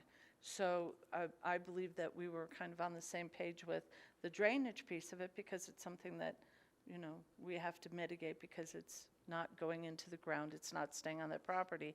So I really think that we need to come up with some common definitions. If what Public Works is doing isn't dealing with that, then let's call it something else. But then we can't have the public being confused that it's 40 in the book and then Public Works says it's 80% lot coverage, because the problem is still the same, and that's that, or at least in their mind, the problem is still the same, and that's that somebody else is having to deal with the runoff from that property. That's what this is supposed to be taking care of. So if you say it's 40 and somebody else who has to deal with the drainage says it's 80, we need to come up with something that's a consistent requirement here, because that doesn't make sense to me or to the public. So So I just want to make sure, though, we would not allow an 80% in any one of those four. Where we're seeing the 80% is in different zoned areas. That's been allowed all along. I think that Public Works, and I don't want to speak for them, but when they're talking about lot coverage, they may have been speaking about impervious area. Okay. and so am I in the public. So we need to, because that's the issue, that's what they create that we have to fix. That's what the developers are creating that we have to mitigate. That's what causes other people problems. So I think we can come up with a consistent terminology for it, so that we're dealing with it all the same. Because I don't want to see anybody's property 80% covered, even if it's with a patio or the driveway and then the other 12 feet or whatever, so that we're not getting these properties that somebody goes on or brings the mayor pro tem to, and all of a sudden it's just everywhere. There's no open. So it does look like there's a lot of properties that are well beyond what we're being told is the design or the standards. So when we come up with some common wording, we'll work on it. All right.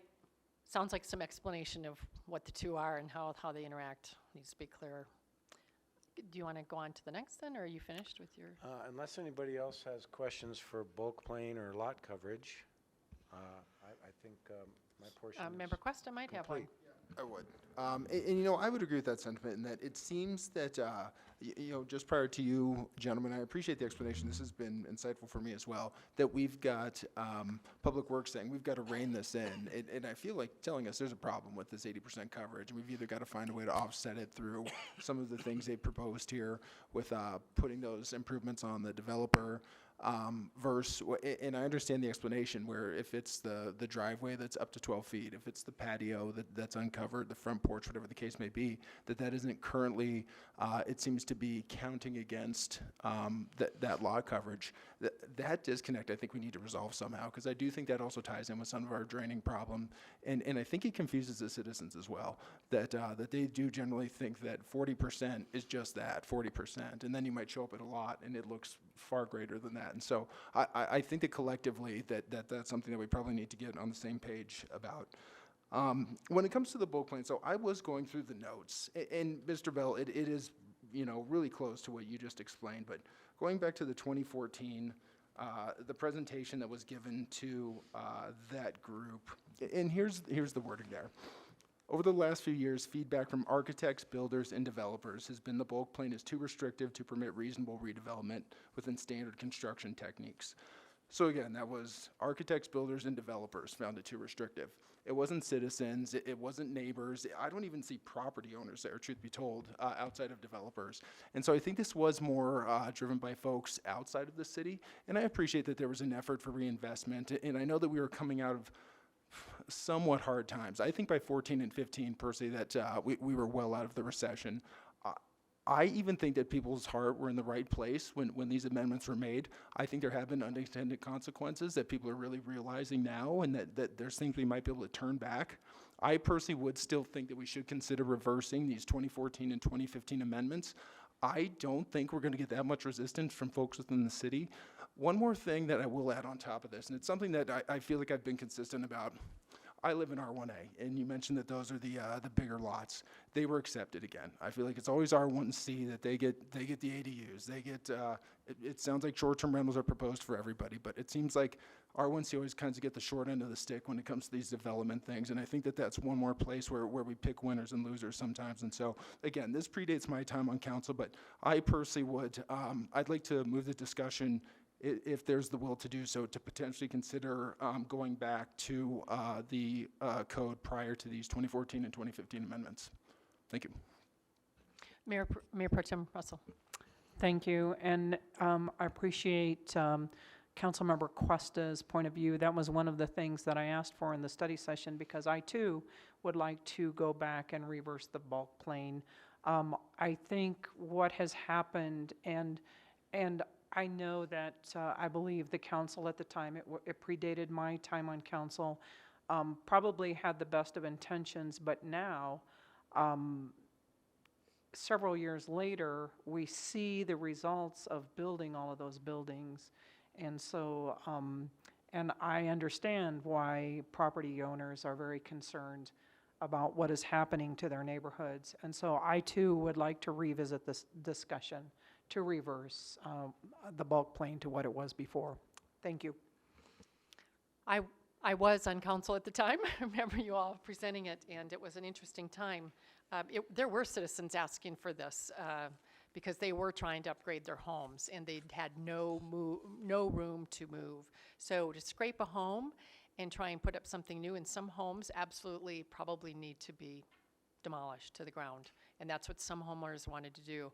But coming back and rebuilding it without any leeway to do something that was better was part of also what we're doing. I know a number of people who scraped lots, built their home, are still living there. The R1A thing, I think they easily could have the bulk plane change. It wouldn't matter at all, right? I mean, we were being stricter on that rather than more open is what we were doing. But I'm all for looking at pulling it back a bit. I'm not interested in going back to 12. I'd like to know, and for our next conversation about this, I'd like to see some different options in between. What does this look like? What does that look like? What does it allow? Does it just mean that somebody doesn't get a lofted ceiling in their bedroom? Well, then maybe that's what we just say. You just can't, you've got to, you know, my home, I mean, homes are built a little smaller in Englewood from the 50s, and that's just the way they are. But are we trying to get huge things out of it? So we might be able to play a bit and find a compromise that would still allow, and I know that Councilmember Sierra also would like to see some of that with, you know, how much does it cost to do some of these things, so we're not making it cost prohibitive for somebody to actually improve housing stock that might be really at its end of its years in time, and particularly if we want to help families stay in place, which I think was the other thing. We were seeing families flee as soon as their kids got to, you know, later elementary school, because the sociology of the day is wanting a little bigger home. So they're fleeing, so our school systems lose out too. So allowing families to stay in place, develop, getting new housing stock with some of what's in it. So I remember this conversation, we went round and round, and the reason why it took till 2015 to member request is because how long it takes for these things, right? So it started at the end of the recession, where all of a sudden I think everybody's worried about not allowing anything, and people wanted to reinvest in Englewood and stay put rather than move. But I'm all for looking at pulling it down. I would like to see some compromising options in between to see what the options could be. Councilmember Quest, your light's still on. Did you? Yeah. This is from one point for clarification. I am reading this, and I'm going, you guys, or you gentlemen, were kind enough to provide the before language and after language earlier today, and thank you for sending that over. I'm still seeing that R1A and R1B, 12 feet is the max on the bulk plane, whereas it's 17 in R1C. Is that correct? Okay, so again, I do think that R1C, I think they get the short end of the stick a lot when it comes to these things. My opinion only. Thank you. Short end of the stick depending on which side you're on it. If you want to develop, yeah, I mean, no, so right. So if you're against it, yes, but if you're not and you're trying to develop your property, yeah, it's a catch-22. So anyway, Councilmember Barentine. There were a lot of wholesale changes made to zoning, including the urban lots and being able to build along with all of this. And from the second that I got on council in 2015. This was kind of pushed through before that. From the day that I was sworn in, we were dealing with issues where people were upset with us, and the people in the R1C were extremely mortified at the consequences of what had ended up happening, where they didn't believe that they really had the understanding of where these wholesale changes were going and how they were going to change their neighborhood. So I would tend to agree with you, Councilmember Cuesta, that for the first 2 years that we were on, and most of those people gave up, and a lot of them left the city because they didn't want to deal with it anymore. And that's all we heard about was the bulk plane and the issues that were going on, how they got made, you know, what the process was. And like I said, from day one of getting elected in 2015, this has been an issue, certainly for, especially for R1C, but that's mostly what my district is. So I would agree that we might benefit from going back and taking a look at it. Maybe we could stop a few more people from leaving the area. Thank you. Are you finished? Thank you. One thing I did want to say, I'm really thankful that that we are talking about it, because I think Member Cuesta really pushed hard to get it on the agenda, and now is the time to do it. We've talked about it just very obliquely in the last couple of years, but now it's time to really push on it. So, Director Power, did you have something more you wanted to add? Yes, briefly, Mayor. Before we segue into Wade's update on the interim steps that we're taking with Title 16, we heard, I think, fairly decent consensus to take a look at the bulk plane standards citywide. And one of the things that we'll do, I'm going to talk to you a little bit in a minute about long-term looking at the entirety of Title 16, but given the tone and tenor of what you're hearing from the community, what we would propose to do is to add this to that interim list that the staff will work with Planning Commission on in terms of looking at some options for the bulk plane and bringing that back to you at the appropriate time for potential action. That sounds great. Thank you. Do we have more? Member Cuesta? And so just so I'm understanding that correctly, that means it will get more immediate attention as opposed to the broader plan that's also included this evening in this evening's study sessions? That's correct. Thank you. We'll add it to their consideration, but it has to go through due course. This is, as you can tell, this is a very complicated topic.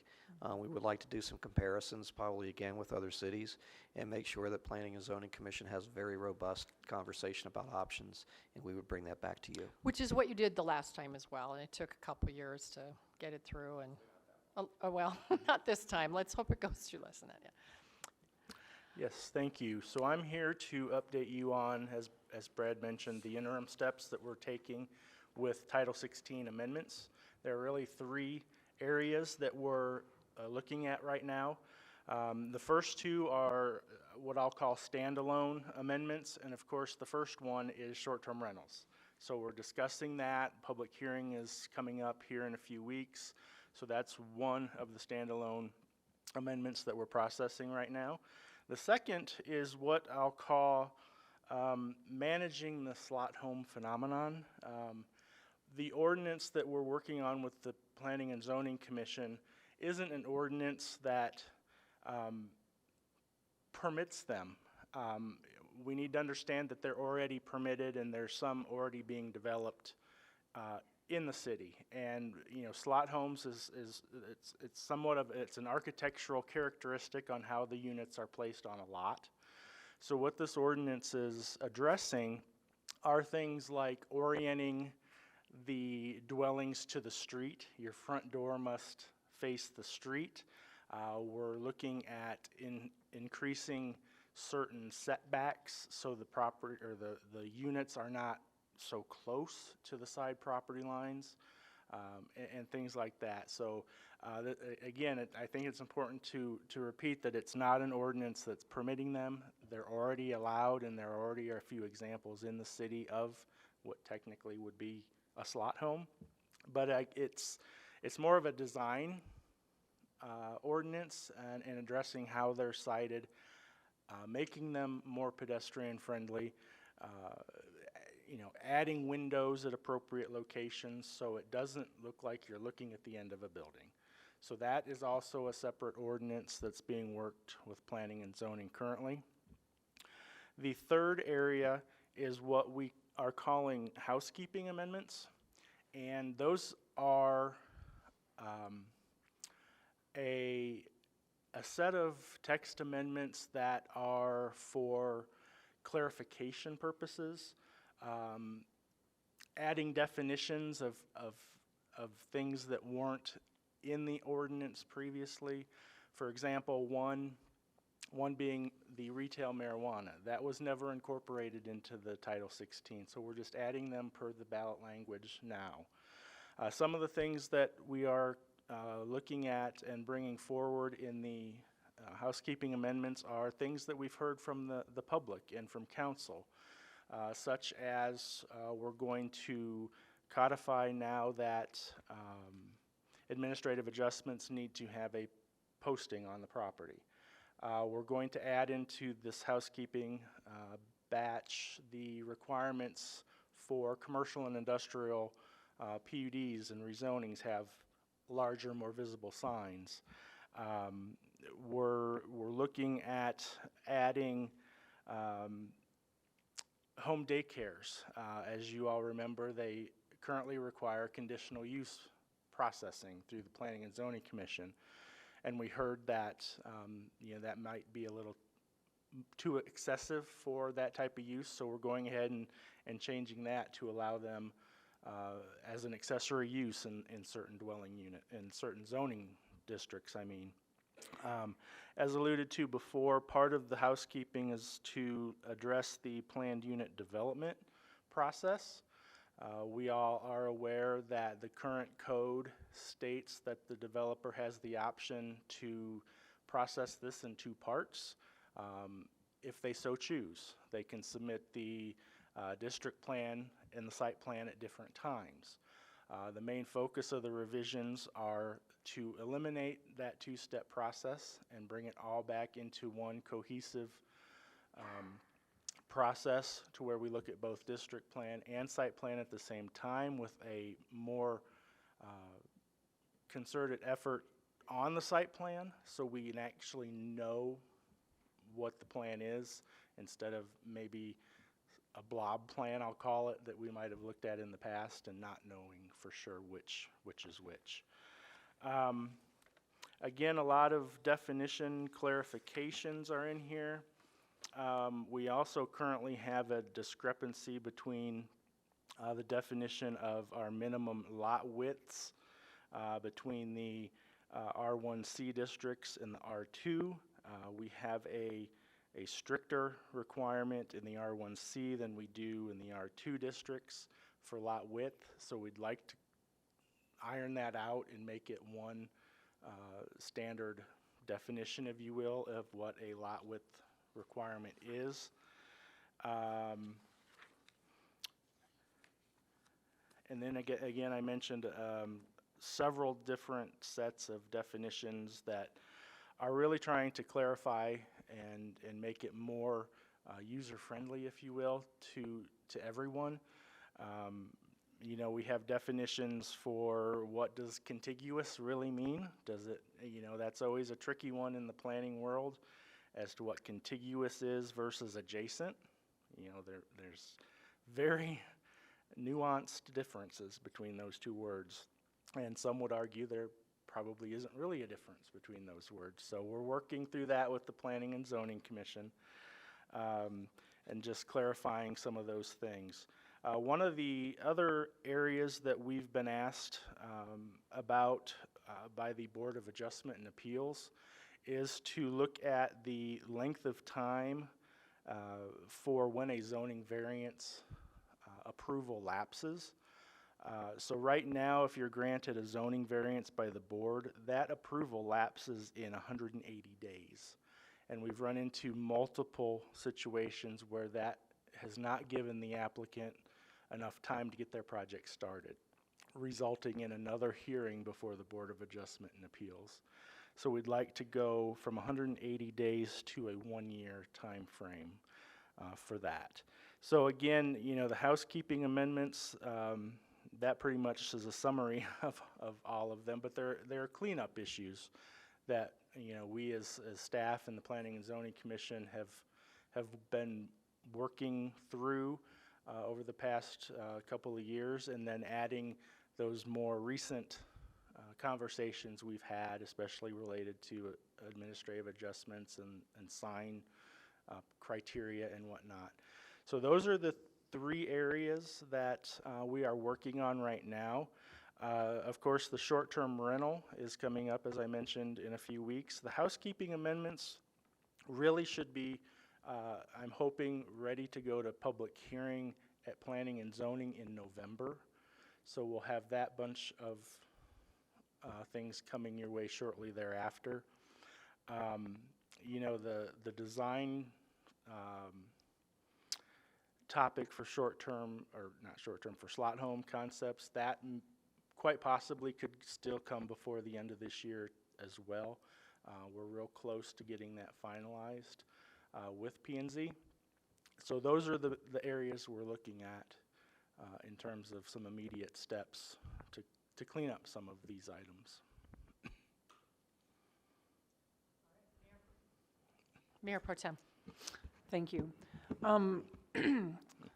So one thing that, like the PUD process and the house cleaning on that,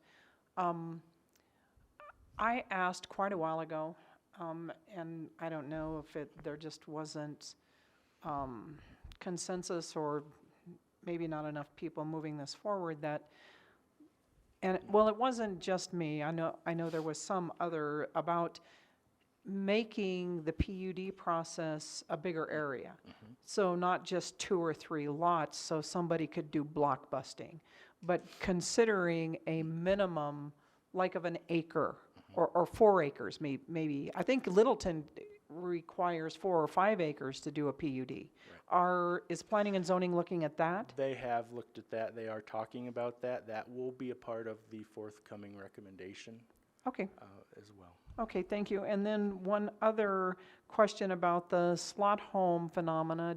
Denver went through that and they're done with it. Yes. And so, I mean, I think that we could learn some things from our neighbors who have already learned some lessons. We absolutely have, and we've looked at their regulations quite extensively, and we're learning from where they had some missteps, and so we have that in our research, and we hopefully won't make those same mistakes. Okay, thank you very much. Can I just follow up on that? So the slot home thing, is that, I mean, we allow them, but they were not a phenomenon in terms of, we didn't really understand what was, it's like Airbnb or short-term rentals. They didn't exist when this stuff is, so it's not as if, I just want the public to know, we did not sort of decide, you can all do slot home now, as they are now creeping up, and we're responding, trying to get on top of it. That is I mean, exactly. I can think of one area right now in the city that I just think, what a poor use of land. That is exactly right. We want to try so to would love to make see them- that. Yeah. Yeah. All right, Councilmember Berentine.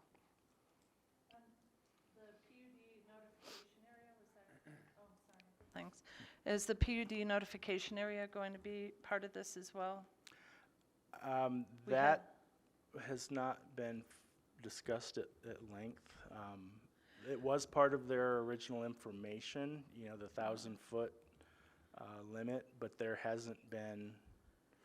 We had huge pushback with the property for the Sports Authority and all of it being notified to industrial area when you have a huge residential area over there, and when somebody can get over 100 signatures in 4 days, maybe we should have made sure that we notified those people ahead of time. So I thought we were going to try and at least have that conversation on what we would do if there were different projects, especially a project that would affect actually the entire city, but certainly that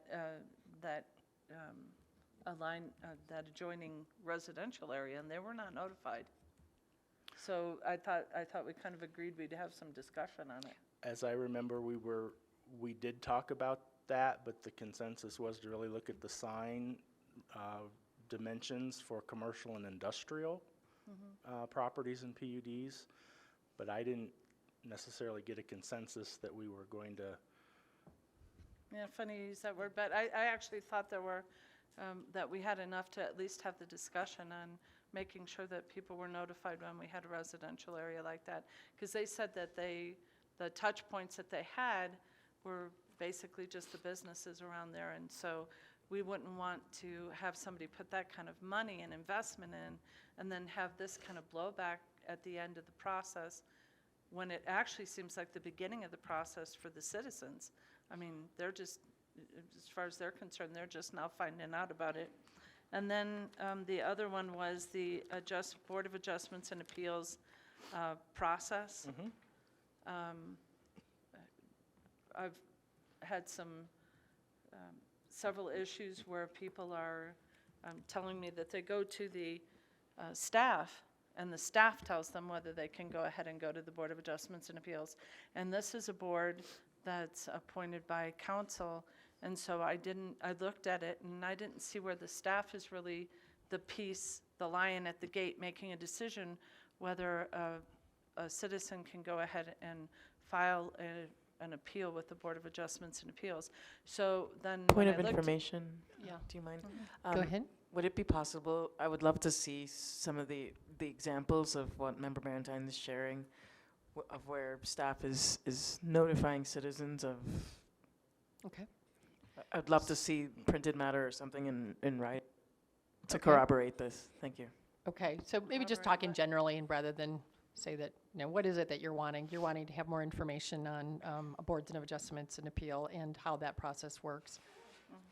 Currently, right now, I understand that somebody's got to do the appeal through the staff first, and then it goes to the Board of Adjustments and Appeals. And I would like to see it that somebody could just go ahead and apply to the Board of Adjustments and Appeals. So if, for Councilmember Wink's sake, if you would like to give us something in the future about the process, or at least take a look at this, because I'm kind of confused why it would go through staff. Maybe make that a council request of what the process is clearly right now, and when a staff person would tell somebody you can or cannot go to a Board of Adjustment and I mean, Appeals. generally, we would not deny them the ability to go. Yeah. That is their right. It's a straightforward answer. All right. That's not been the case that I've heard. So if we could get the process, Okay. so that we could get it maybe in writing, so that it's a little clearer for the public, that they do have the right to directly go ahead and appeal to that board, and they are not required to get any, there's no staff process in order to access that board in this process for the Board of Adjustments and Appeals. That would be awesome, because I couldn't find something that made that clear, and people believe that they have been denied by staff and have not been able to move forward. So if we could just clear up the process, that'd be great. Okay. And we do have staff reports, and we do evaluate and make recommendations to the Board of Adjustment and Appeals, but we still take them through the process, and then the board will make their decision.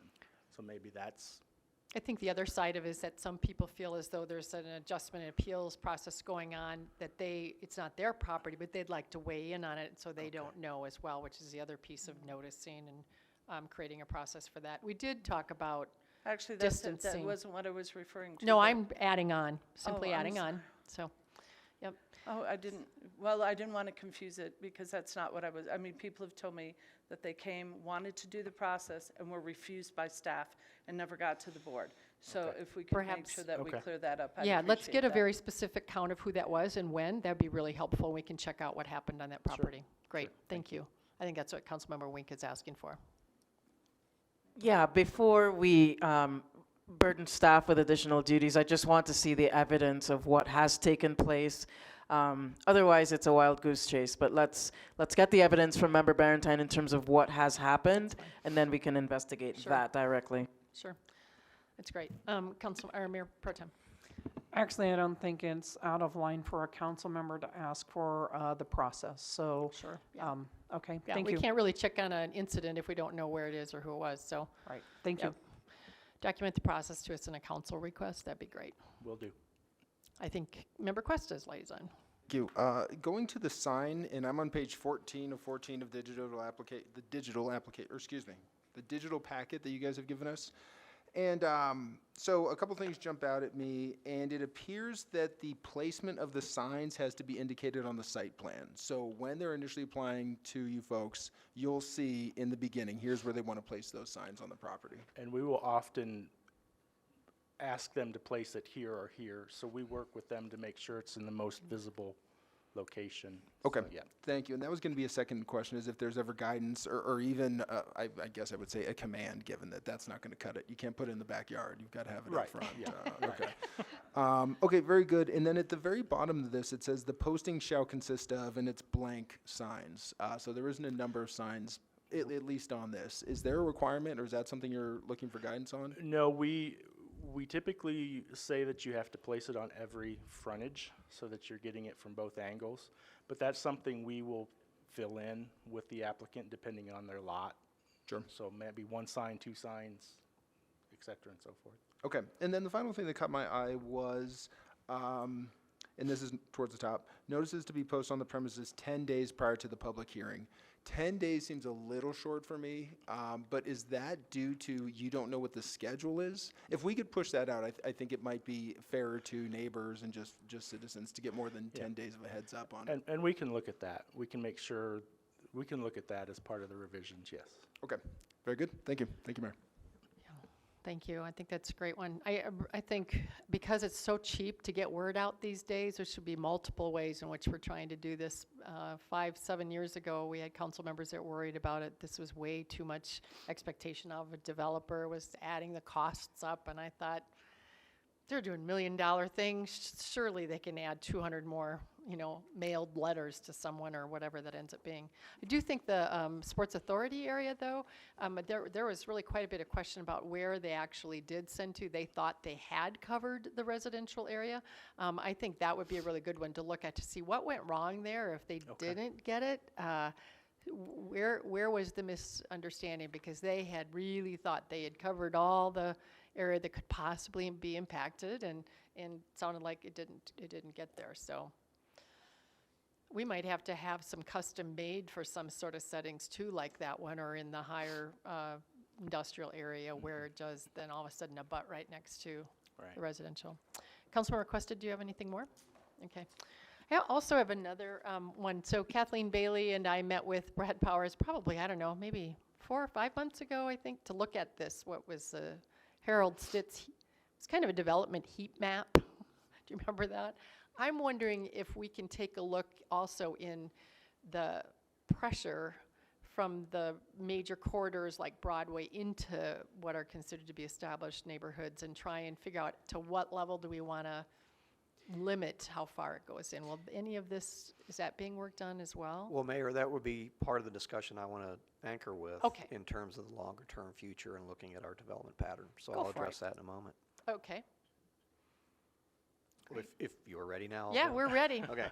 I think those of us who have been sitting here and doing this profession for a while could fairly describe the last 4 years, not only in Englewood, but pretty much every Front Range city, as unprecedented in terms of the pace of change and the pace of development. And so this is not the only city along the Front Range that is struggling with the impacts of this unbelievable run-up in the development of the Front Range particularly. So one of the things that we wanted to do in terms of, one of the things that we wanted to do in terms of moving forward and thinking about the next generation of this community is to take a look at our land use regulations in their entirety. I think it's very important to follow through on and complete the work that Wade described in terms of the interim amendments that we're making. So that you'll see those in due course. But it's perhaps time that the community look at where are we headed for the next generation. At the beginning of the conversation, Brook referenced the fact that the Unified Development Code, aka Title 16, has not been comprehensively addressed since 2004. Obviously, a lot has changed since 2004. You all have been discussing that tonight in terms of some of the elements that you're hearing from the community. And so one of the things that we've talked to you specifically in terms of our 2020 budget in the Community Development Department is to start to take a look at that. And one of the things that we would ultimately lead to is the rewriting of Title 16 from beginning to end. That is a huge endeavor. It's an important endeavor, and it's something that we would need to commit to probably for a multi-year process. If you want to think about a comparable scale project, it would be akin to what happened 3 years ago with the comp plan. that took an enormous investment of time and effort and funding to get done. This is on the same order of that. So one of the things that we've proposed for 2020 is to do what the mayor just said a minute ago, is to go to the community and have a facilitated discussion around where in the community it's appropriate to evolve in terms of these areas are stable, these are areas that maybe we want to think about directing more development toward to create a sustainable community. I don't think a community can be successful if you just end it. That's one, very legally difficult to do, and two, that would create a lot of issues in terms of disinvestment over time. And so where is that balance? And so one of the things that we are proposing to do is in 2020 is to go start and have that conversation with the community that obviously would include you, would include the Planning and Zoning Commission, to talk about those areas of the community that can accept additional change, those areas that are maybe stable. What that would do would lead us to a project that would follow to look at the revision of Title 16. And that would also be something that we would have some professional help with. We've discussed it internally already, in that this is something that we probably don't want to have happen internally, because these are very complicated documents, both in terms of the land use part of it, also the legal part of it. We've talked with the attorney's office. I know where the resources are in our group, so that we would ask for that funding to do that level of exploration of Title 16 following the community input process. So the idea is to have a discussion with the communities starting early part of next year, just about where are those areas that are appropriate, what is working in the code, what is not. We've started to preview some of that in the discussion this evening. The Planning and Zoning Commission has started to preview some of that discussion in terms of the work they're doing on these interim ordinances. But based on the fact that it's been almost 15 years since there was a comprehensive look at that portion of our code, perhaps it's time to do that. Thank you. Good kickoff. Does anybody have questions about that or concerns about that? Everybody's in agreement? Mayor Pro Tem Russell? One of the things that I've been concerned about the comprehensive plan for a while is the high density piece of it. And so is the Title 16, are we moving forward with just incorporating the comprehensive plan into Title 16, or this is just something totally different? This would be different. So what I would say is, for the discussion with the community, we would certainly want to use the comprehensive plan as the basis to start. And I've said to you previously, in all of those study sessions that we did my first summer here, spring and summer, on the comp plan, is it has the ability to evolve. And issues and priorities of the community can shift and evolve over that course of time. The trick is what do you do with your land use code to try to address as many of those goals as possible? Because the comp plan does not have the force of the zoning ordinance. And so what are we going to do in terms of discussion with the community around, here's where the comp plan is, here's where the discussion of where we are now.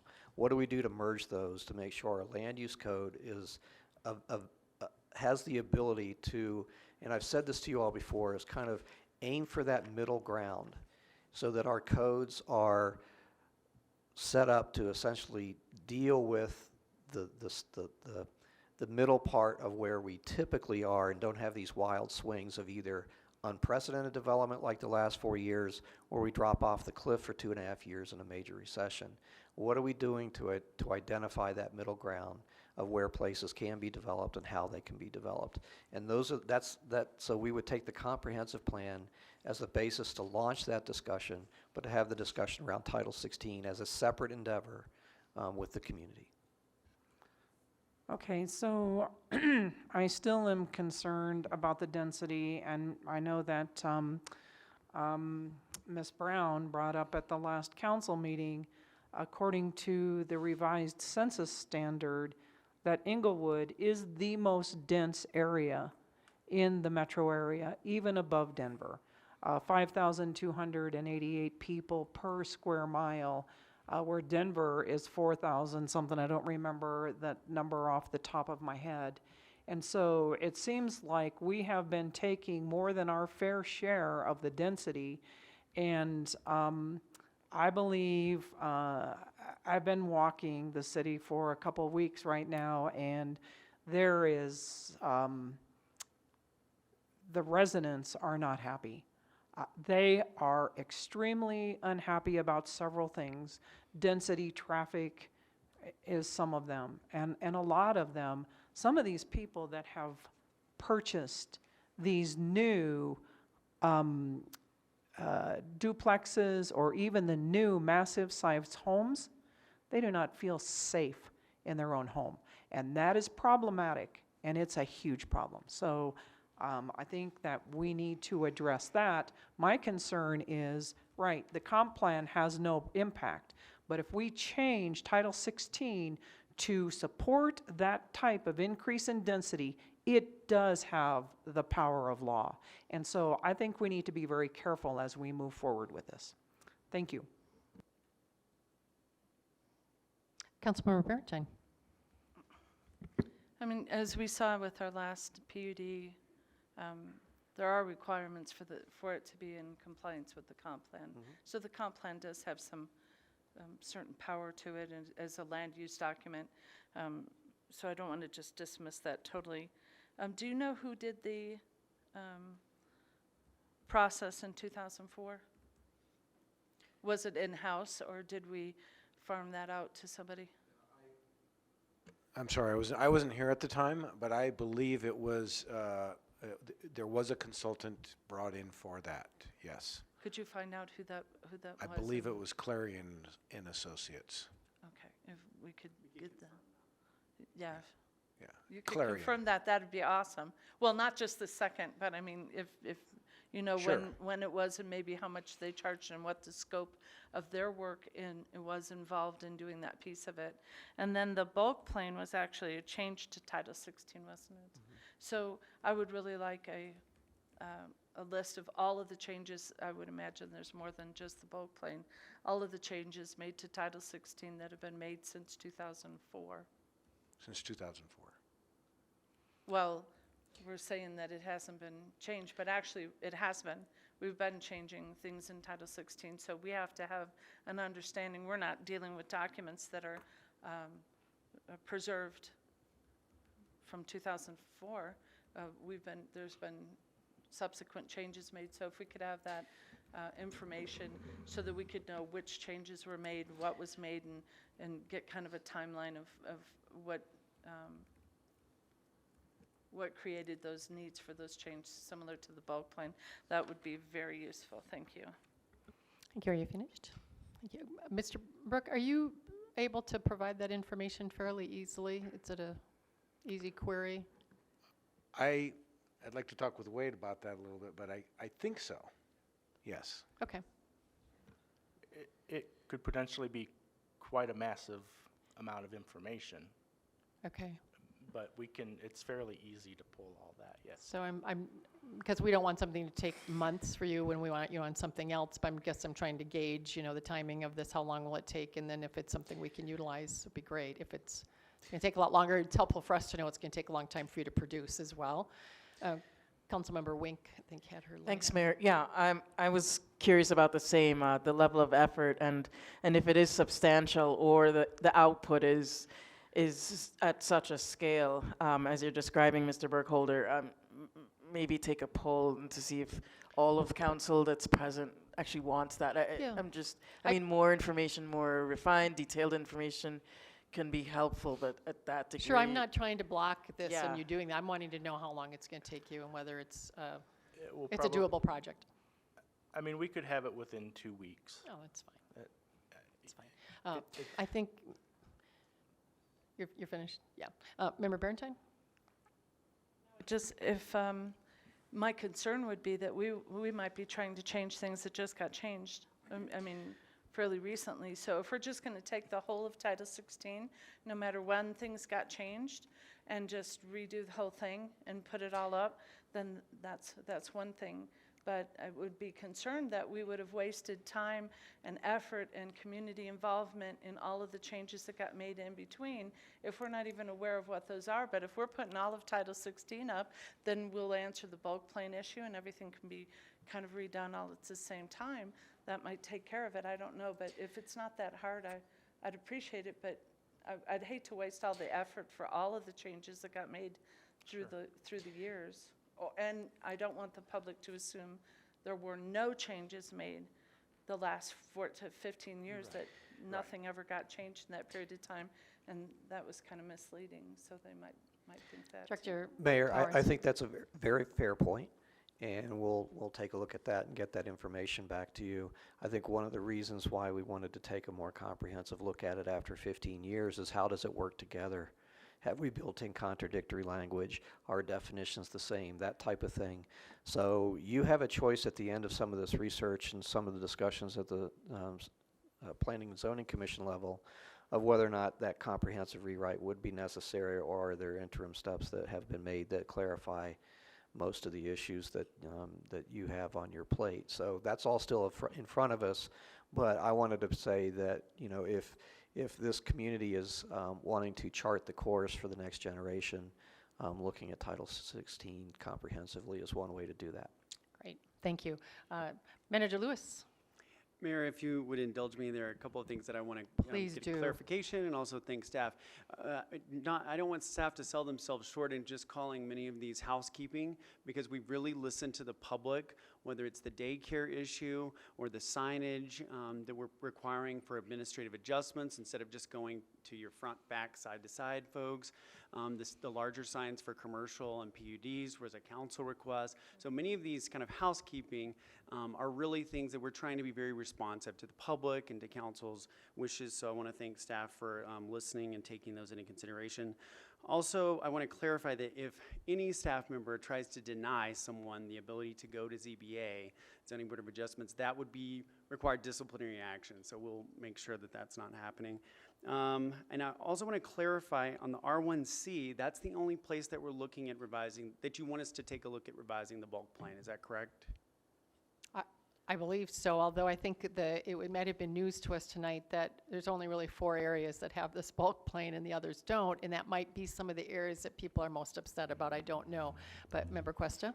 I would think any that were changed as part of that 2014-2015 amendment should come back before our consideration, and then, you know, we can consider it at the time. But yes, I would think everything that changed at the time should come back. And that's what we heard. That's what I thought. Okay. Thank you. Okay, great. And then the other clarification, because I don't want staff to get sideways from council's wishes, the clarification on enlarging the notice area for PUDs, my recollection was the same as Wade's, that we looked at making the sign bigger, more prominent, but we didn't get a consensus of council to change the notification area that currently exists. But we will look at the one that happened for the Sports Authority spot to make sure something didn't go wrong as part of that process. Is that correct? That's what I remember, but if that one had a problem that they did do the 1,000 and it did go to everybody, how did we miss so many people, I think is the question. And so if that does mean we need to enlarge the footage, you know, then let's do it, because I think we want people to know, and it's not that expensive to do it, really isn't. I mean, I don't think, do you think it's onerous on a development to send out another 200 letters, or? I mean, a commercial or an industrial project could certainly absorb that better than a small family-owned. Yes. So if we're talking commercial industrial, I think it's more feasible. Okay, I think that's really where we've found that we've had major problems. But Councilmember Barentine. I think it was just like particularly when you have an industrial area that we were looking at maybe doing it different when it would have that impact on that. So I think they did the legal requirement for the square foot for the footage that they were required to. It just didn't hit any of the residential area. That's what they said during the public hearing, and that's what. So we were kind of like, maybe if there's a different project like that, we could say, well, this isn't hitting any of the impacted people, it's only hitting businesses. We could at least look at that piece of it. Because if you don't have any of those residents that are coming down that street, they're never going to see that sign. And you have a lot of residents who never go into an industrial area for where they're living. They just don't go past those. So if we could, I thought, I will listen again to the tape, but I thought that the conversation went that if we have different projects like that, we would just consider a different kind of area. I don't want to put any I do think that onus was one on them. I don't want to put extra burden on them. But when you have special circumstances like that, a big, huge project like that, and like they said, they did their requirement, but it just didn't happen to hit the residential area. So maybe if we could just have that discussion for those kind of things. I'm not necessarily trying to do a citywide thing and put too much of a burden on them, but that's going to come up from time to time. All right, thank you. I think you got what we want to do on that one, right? Okay, great. Mayor Pro Tem. Thank you. I just wanted, that project in and of itself, they probably did reach out to all the area. The problem was that was on a street that went through all the way to Oxford, and so probably the 2 blocks of residential or 3 blocks of residential on probably Jason, Inca, and Calumet may have been impacted. So I don't know how many times that would happen, but anyway. Thank you. Thank you. Member Cuesta. I don't recall the conversation one way or another and what we landed on at that time. I do see how that's a unique area and how you could meet the threshold of whatever that went. Is it 1,000 feet or 500 feet? It was 1,000. The 1,000 feet, and there's so much just business there, commercial and industrial, that you don't hit many residents. So this will be a good one to investigate and see where it landed. And I'd be happy to consider, an exception for situations like this. Thank you. Yep, thanks.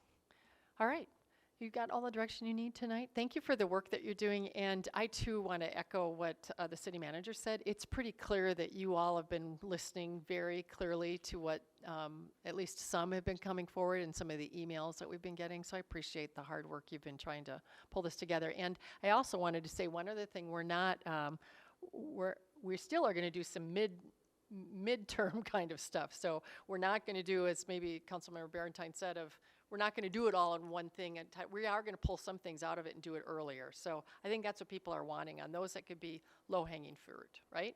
Okay, just want to make sure. Okie doke. Thanks so much, gentlemen.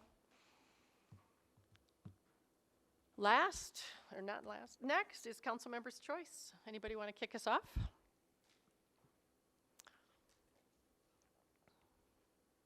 All right. Anybody have a council request or any council member choice tonight? Everybody's passing? All right, we'll continue on to city manager's choice. No report. I do have a report on something. I just realized I do. I need to let you all know that I had a meeting with the Arapahoe County mayors, commissioners, and who all was there. Every other month we meet together with the Arapahoe County leaders, and we had a presentation on the jail, and I think you now know that it's on the ballot, $480 million, I think, right? So half of what we had originally been told. They have asked if we as a council would weigh in on support for the jail or not. I have told them that in the past we have not been willing to weigh in on statewide issues, but we've never been asked to weigh in on a countywide issue. So what is your interest in this? Would you like to see it and weigh in, or would you like to leave it alone? It's up to you. So I'm going to ask that we, if you don't know what you want to do right now, that's fine. But if you know for sure, I'd like to hear what people think. Councilmember Barentine. I'd prefer to stay consistent and not weigh in on this. All right, thank you. Mayor Pro Tem? I would prefer to stay consistent and not weigh in on All this right. also. Thank you. Member Wink? Not weigh in. Okay. Member Cuesta? I would prefer we not take a position either way as well. Thank Member you. Martinez? I'm also fine not weighing in on good. this one. That's what I told them we would probably say, so I agree with you. So, all right, I did my duty there. Then, yeah, the other stuff can wait till. And then we're having a meeting in 2 weeks from tonight. We have a week off next week, so please use your time well and rest and whatever you do. And then mayor-manager meeting will not be tomorrow either because there's really nothing to set up for next week, so we're canceling the meeting tomorrow, but we will have it the following week. All right, now, city attorney. No report. All right, great. No report. Oh, my gosh. Okay, yes. So everybody, do you know where you're going to be Saturday afternoon and evening? Block party, everybody. So come, have fun.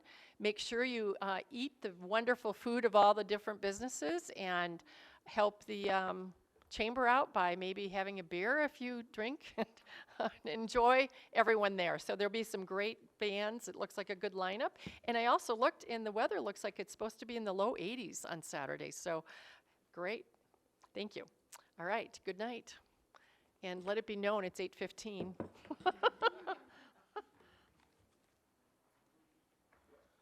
Could have been even earlier. I'm doing pretty good. Good.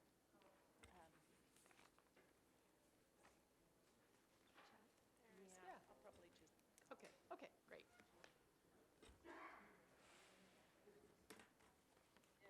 Do you care what pen I use, Jade? Okay.